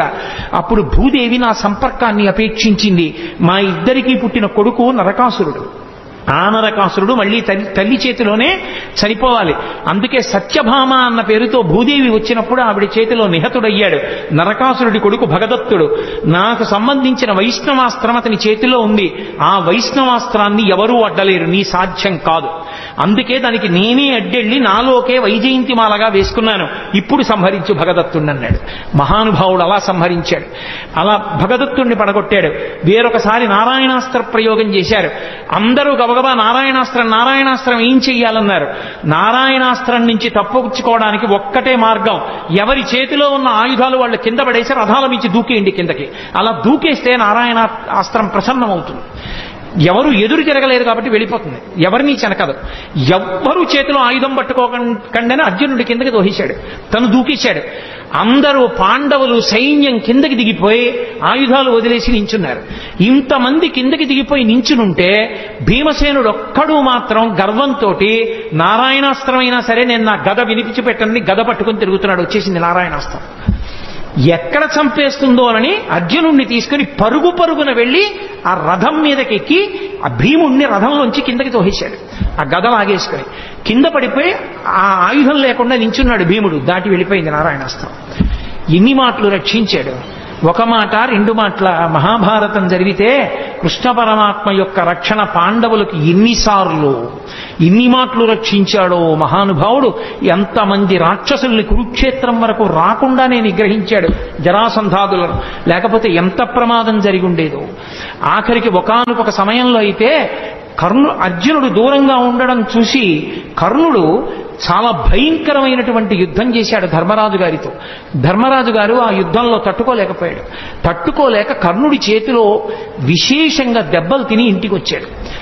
అర్జునుడు తిరిగి వచ్చాడు. మా అన్నగారు ఇవాళ యుద్ధంలో ఇన్ని దెబ్బలు తిన్నారట అని బాధపడి ధర్మరాజును చూడ్డానికి వెళ్ళాడు. ధర్మరాజుకి ఎక్కడ లేని ఆగ్రహం వచ్చి, నువ్వు కర్ణుణ్ణి నిర్జించలేదు, నేను ఇంత బాధపడ్డాను, నీకు చేత కాకపోతే ఆ గాంధీవం ఎవరికన్నా ఇవ్వకూడదా అన్నాడు. వెంటనే అర్జునుడు కృష్ణుడి వంక తిరిగి అన్నాడు, గాంధీవం నీకు చేత కానప్పుడు ఎవరికైనా ఇవ్వకూడదా అని నన్ను ఎవరైనా అంటే వాళ్ళని చంపేస్తానని ప్రతిజ్ఞ చేశాను. ప్రతిజ్ఞాభంగం చేయకూడదు. కాబట్టి బావా నేను ఇప్పుడు ధర్మరాజు గారిని చంపేయాలి, అన్నయ్యని ఎలా అని అడిగాడు. అడిగితే, అయ్యో ఇప్పుడు ధర్మరాజు గారిని చంపేస్తే యుద్ధం ఎలాగయా, ఈ ప్రతిజ్ఞలు బాగున్నాయి, గాంధీవం ఎవరికన్నా ఇచ్చేయి అన్నవాడిని చంపేస్తానని ప్రతిజ్ఞ చేశావా? ధర్మరాజు అన్నాడా? అందుకని అన్నయ్యని చంపేస్తావా? ఇదెక్కడి ప్రతిజ్ఞ? చంపేయడంతో సమానం ఏమిటంటే ఏకవచన ప్రయోగం చేయడమే.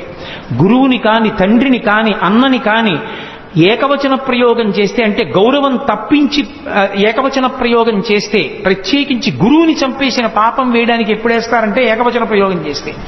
అందుకని ఏకవచన ప్రయోగం చేయి, నువ్వు అని మాట్లాడితే నువ్వు ధర్మరాజుని చంపేసినట్టే, అక్కడతో వదిలిపెట్టేసేయను. ధర్మరాజుని నువ్వు అని సంబోధించి మాట్లాడాడు అర్జునుడు, కాబట్టి నువ్వు అన్నయ్యని చంపినట్టే, ఇంకా వదిలిపెట్టేసేయన్నాడు. మళ్ళీ అన్నాడు, నేను అన్నయ్యని చంపేసిన పాపం మూట కట్టుకున్నాను కాబట్టి నాకు ఈ దిక్కుమాలిన యుద్ధం వద్దు, నేనే చచ్చిపోతానన్నాడు. మళ్ళీ ఇదోటి మొదలెట్టావా? ఇప్పుడు నువ్వు చచ్చిపోతే ఎలా యుద్ధం జరుగుతుందిరా నాయనా అన్నాడు. అన్నయ్యనంత మాట అన్నాను, అన్నయ్యని చంపిన పాపం నా ఖాతాలోకి వచ్చింది కాబట్టి నేను చచ్చిపోతానంతే. ధర్మరాజునంత మాట అన్నాక ఇంకా నేను యుద్ధం చేయను అన్నాడు. ఇప్పుడు నువ్వు చచ్చిపోయినంత పని చెయ్యాలంటే ఒకటే, నిన్ను నువ్వు పొగుడుకో చచ్చిపోయినట్టే అన్నాడు. అంటే అప్పుడు అర్జునుడు తనని తాను పొగుడుకున్నాడు. ఇప్పుడు నువ్వు చచ్చిపోయినట్టే. ఎవరైనా వాణ్ణి వాడు పొగుడుకుంటే వాడు చచ్చిపోయినట్టే, కాబట్టి ఇప్పుడు నువ్వు బ్రతికినట్టు అన్నాడు. అప్పుడు మళ్ళీ యుద్ధానికి తీసుకొచ్చాడు అందరినీ. ఒకసారా, రెండు సార్లా, ఎన్నిసార్లు? ఆఖరికి యుద్ధం అంతా అయిపోయింది. యుద్ధం అంతా అయిపోయిన తర్వాత నదీ తీరానికి తీసుకెళ్లి రథాన్ని నిలబెట్టి, బావా నీకు సంబంధించినటువంటి యుద్ధ పరికరాలన్నీ తీసుకుని రథం దిగి దూరంగా వెళ్ళిపో అన్నాడు. అర్జునుడు కిందకి దిగిపోయి అన్నీ తీసుకుని దూరంగా వెళ్ళిపోయి నించున్నాడు. కృష్ణ పరమాత్మ స్వామి హనుమని వెళ్ళిపోమన్నారు పతాకం మించి. రథాన్ని ఆవహించి ఉన్నటువంటి సమస్త భూతములను వెళ్ళిపోమన్నారు. వెళ్ళిపోమ్మని కృష్ణ పరమాత్మ రథంలోంచి కిందకి దూకారంతే రథం భగ్గున కాలిపోయి. అడిగాడు అర్జునుడు, బావా ఇదేమిటి రథం ఇలా కాలిపోయిందని అడిగాడు.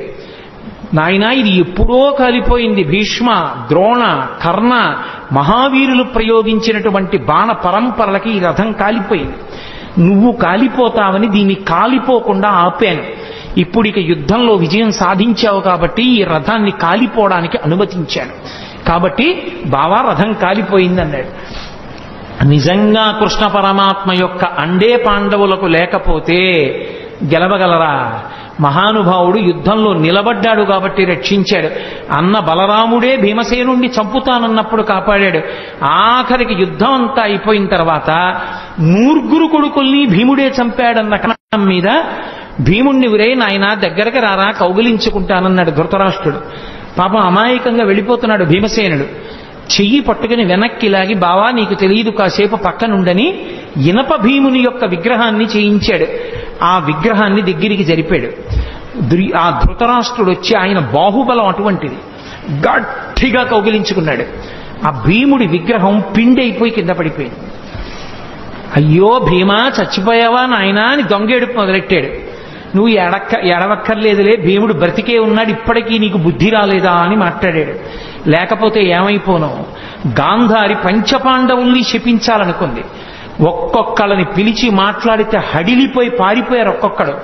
చిట్ట చివర ధర్మరాజుని పిలిచింది. అమ్మ తప్పు చేసిన పిల్లాడిని పిలిస్తే, అమ్మ కొట్టినా నీ ఇష్టం, చంపినా నీ ఇష్టం, అమ్మ తప్పు చేశానని కాళ్ల మీద పడిపోతే ఏమీ చేయలేని తల్లిలా ధర్మరాజు వచ్చి గాంధారి కాళ్ల మీద పడిపోతే పెద్ద నిట్టూర్పు విడిచింది. ఆ నిట్టూర్పు విడిచినప్పుడు ఆవిడ కళ్ళకి కట్టుకున్న బట్ట జారింది. జారినందుకు ఆవిడ కళ్ళల్లోంచి వచ్చినటువంటి కాంతి ఆ ధర్మరాజు గారి పాదాల వేళ్ల మీద పడింది. ఆయన వేళ్లు కాలి బొబ్బలెక్కిపోయాయి. అంతటి తీవ్ర దృక్కులతో చూసింది. చిట్ట చివరికి పాండవులను రక్షించినందుకు గాంధారి వలన కృష్ణ పరమాత్మ శాపం పొంది అవతార పరిసమాప్తి చేశారు. భక్తపరాధీనుడై మహానుభావుడు ఎంతమందిని రక్షించాడో. అందుకే భీష్మాచార్యుల వారు భాగవతంలో స్తోత్రం చేస్తూ, త్రిజగన్మోహన నీలకంతితను ఉద్దీపింప ప్రభాత నీరజబంధు ప్రభమైన చేలముపయిన్ రంజిల్ల ఆయన వచ్చినప్పుడు ఎంత అందంగా ఉంటుందంటేట కురుక్షేత్రంలో యుద్ధానికి త్రిజగన్మోహన నీలకాంతితను ఉద్దీపింప 3 లోకములు కూడా ఆకర్షింపబడేటంతటి అందమైనటువంటి నీలమేఘ ఛాయతో ఉంటాడు. తను ఉద్దీపింప ప్రాభాత నీరజ బంధు ప్రభమైన చేలము పైన్ రంజిల్ల నీలాలకవ్రజ సంయుక్త బంధుర సేవ్యమై విజృంభింప మా విజయుంచేరుడు వన్యకాడు మది నావేశించు నెల్లప్పుడు అంటాడు. ఆ ప్రాభాత నీరజ బంధు ప్రభమైన అంటే తామర పువ్వులకు మిత్రుడైనటువంటి ప్రభాతకాల సూర్య భగవానుడి యొక్క కాంతి ఎలా ఉంటుందో అటువంటి చేలమును కట్టుకున్నటువంటి వాడు. అటువంటి కృష్ణుడు అర్జునుడి రథం మీద కూర్చుని సారథ్యం వహించాడు కాబట్టి బ్రతికాడు. అదిగో ఆ భక్తపరాధీనుడైన కృష్ణుడున్నాడే, ఆయన నన్ను రక్షించుగాక అని చెప్పుకున్నాడు. హయరింకాముఖ ధూళి ధూసర పరిణ్యస్తాలకోపేతమై రయజాత శ్రమతోయ బిందుగితమై రంజిల్లు నిమ్మోముతో జయము పార్థునకిచ్చు వెట్కనని నా శస్త్రాహుతించాలనొచ్చియు బోరించు మహానుభావు మదిలో చింతింతు నశ్రాంతమున్నంటాడు. ఆయన కర్మ ఎదురుగుండా సారథ్యం చేసేటప్పుడు యుద్ధం జరుగుతుంటే మాట వినపడదు. రథం ఇటు పోనీ అని చెప్పడానికి చేతిలో ధనస్సు ఉంటుంది, బాణం ఉంటుంది. అప్పుడు రథి వెనకాతల ఉన్నవాడు సారథిని పిలవాలంటే కాలెత్తి డొక్కలో పొడుస్తాడు. పొడిస్తే వెనక్కి తిరిగి చూడాలి. ఆయన కర్మ కాలి చేశాడా సారథ్యం. హయరింకాముఖ ధూళి ధూసర పరిణ్యస్తాలకోపేతమై ముందు గుర్రాలు పరిగెడుతుంటే వాటి మించి పైకి రేగినటువంటి ధూళి ఒంటిని పట్టేస్తే చెమటలు పట్టి మట్టి అంటుకున్నవాడై అయినా కూడా జయము పార్థునకిచ్చు వెట్కనని నా శస్త్రాహుతించాలనొచ్చియు బోరించు మహానుభావు మదిలో చింతింతున శ్రాంతము అన్నాడు. నేను అన్ని అస్త్రాలు ప్రయోగిస్తుంటే వాటి ధాటికి తట్టుకుని ముందు సారథి మీద వేస్తుంటే సారథికి తగులుతాయి కాబట్టి వెనక అర్జునుణ్ణి రక్షించడానికి నా బాణములను ఎదుర్కొన్న కృష్ణుడున్నాడే, ఆయన నా మనస్సుని ఆవేశించుగాక. అలాగే మహానుభావుడు ఒక సూర్యుండు సమస్త జీవులకు తానొక్కొక్కడైతోచు పోలిక ఏ దేవుడు సర్వకాలము మహాలీలన్ నిజోత్పన్న జన్య కదంబ హృత్సరోరుహములన్ నానా విధానోరూపకుడయ్యొట్టు ఈశ్వరుని ప్రార్థింతు నశ్రాంతమున్నంటాడు. ఒక్క సూర్యుడు ఒక్కొక్కళ్ళకి ఒక్కొక్క సూర్యుడిగా కనపడినట్టుగా ఉండి అందరినీ రక్షించేటటువంటి పరమాత్మ రాశీభూతమై కృష్ణుడిగా అర్జునుడి రథం మీద కూర్చుని యుద్ధం చేశాడే, ఆయన మమ్ము రక్షించుగాక. అసలు కృష్ణావతార ఘట్టంలో పతాక స్థాయి భీష్మాచార్యుల వారితోటి. ఎందుచేత అంటే సర్వసైన్యాధిపత్యం భీష్మాచార్యుల వారికి ఇచ్చారు. ఈ పద్యంతో నా ఉపన్యాసాన్ని పూర్తి చేస్తాను.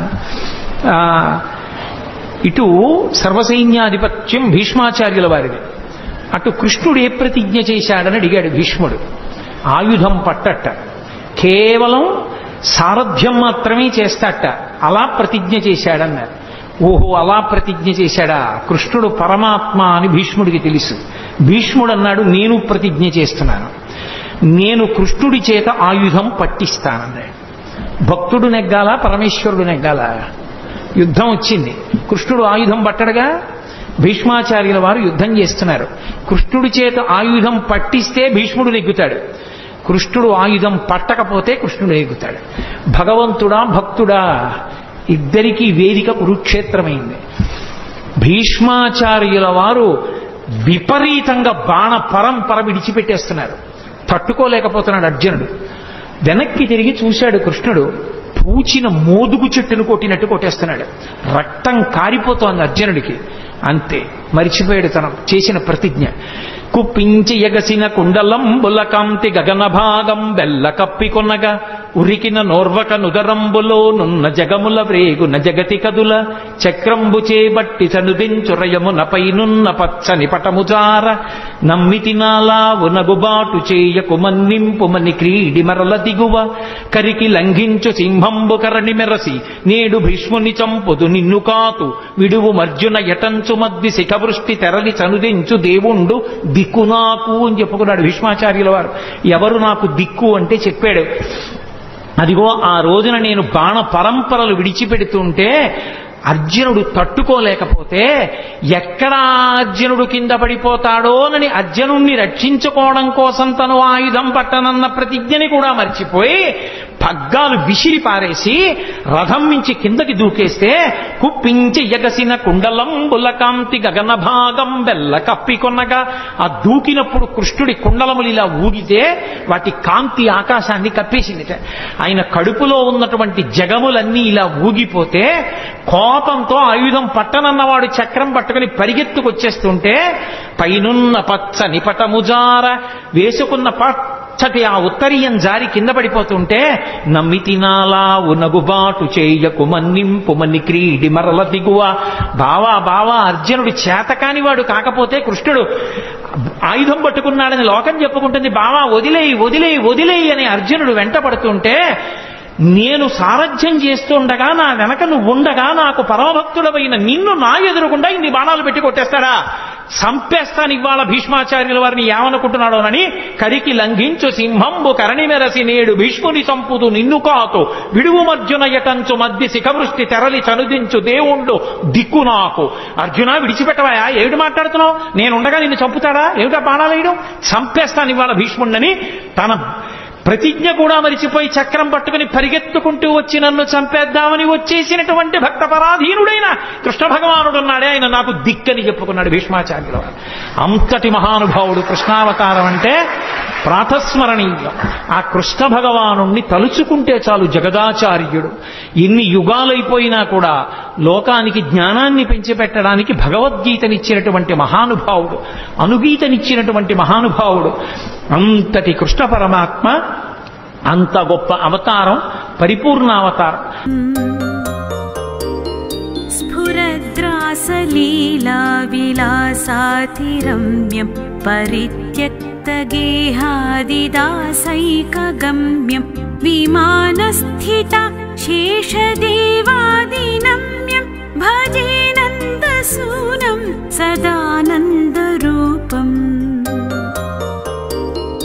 స్వలీలారసాంతా దుగ్ధోదమగ్నం ప్రియస్వామిని బాహుకం రైకలగ్నం రసాతైకరూపావబోధం త్రిభంగం భజే నందసూనం సదానందరూపం రసామోద సంపాదకం మందహాసం కృతాభీరనారి విహారైకరాపం ప్రకాశీకృతస్వీయనానావిలాసం భజే నందసూనం సదానందరూపం జితానంగ సర్వాంగ శోభాభిరామం క్షమాపూరిత స్వామిని బృందకామం నిజాధీనతావర్తి రామాతివామం భజే నందసూనం సదానందరూపం స్వసంగీకృతానంద గోపాలబాలం వృతస్వీయ గోపి మనోవృత్తిపాలం కృతానంద చౌర్యాదిలీలారసాలం భజే నందసూనం సదానందరూపం దృదాద్రీష గోవర్ధనాధారహస్తం పరిత్రాత గోగోపగోపీ సమస్తం సురాధీశ సర్వాదిదేవ ప్రశస్తం భజే నందసూనం సదానందరూపం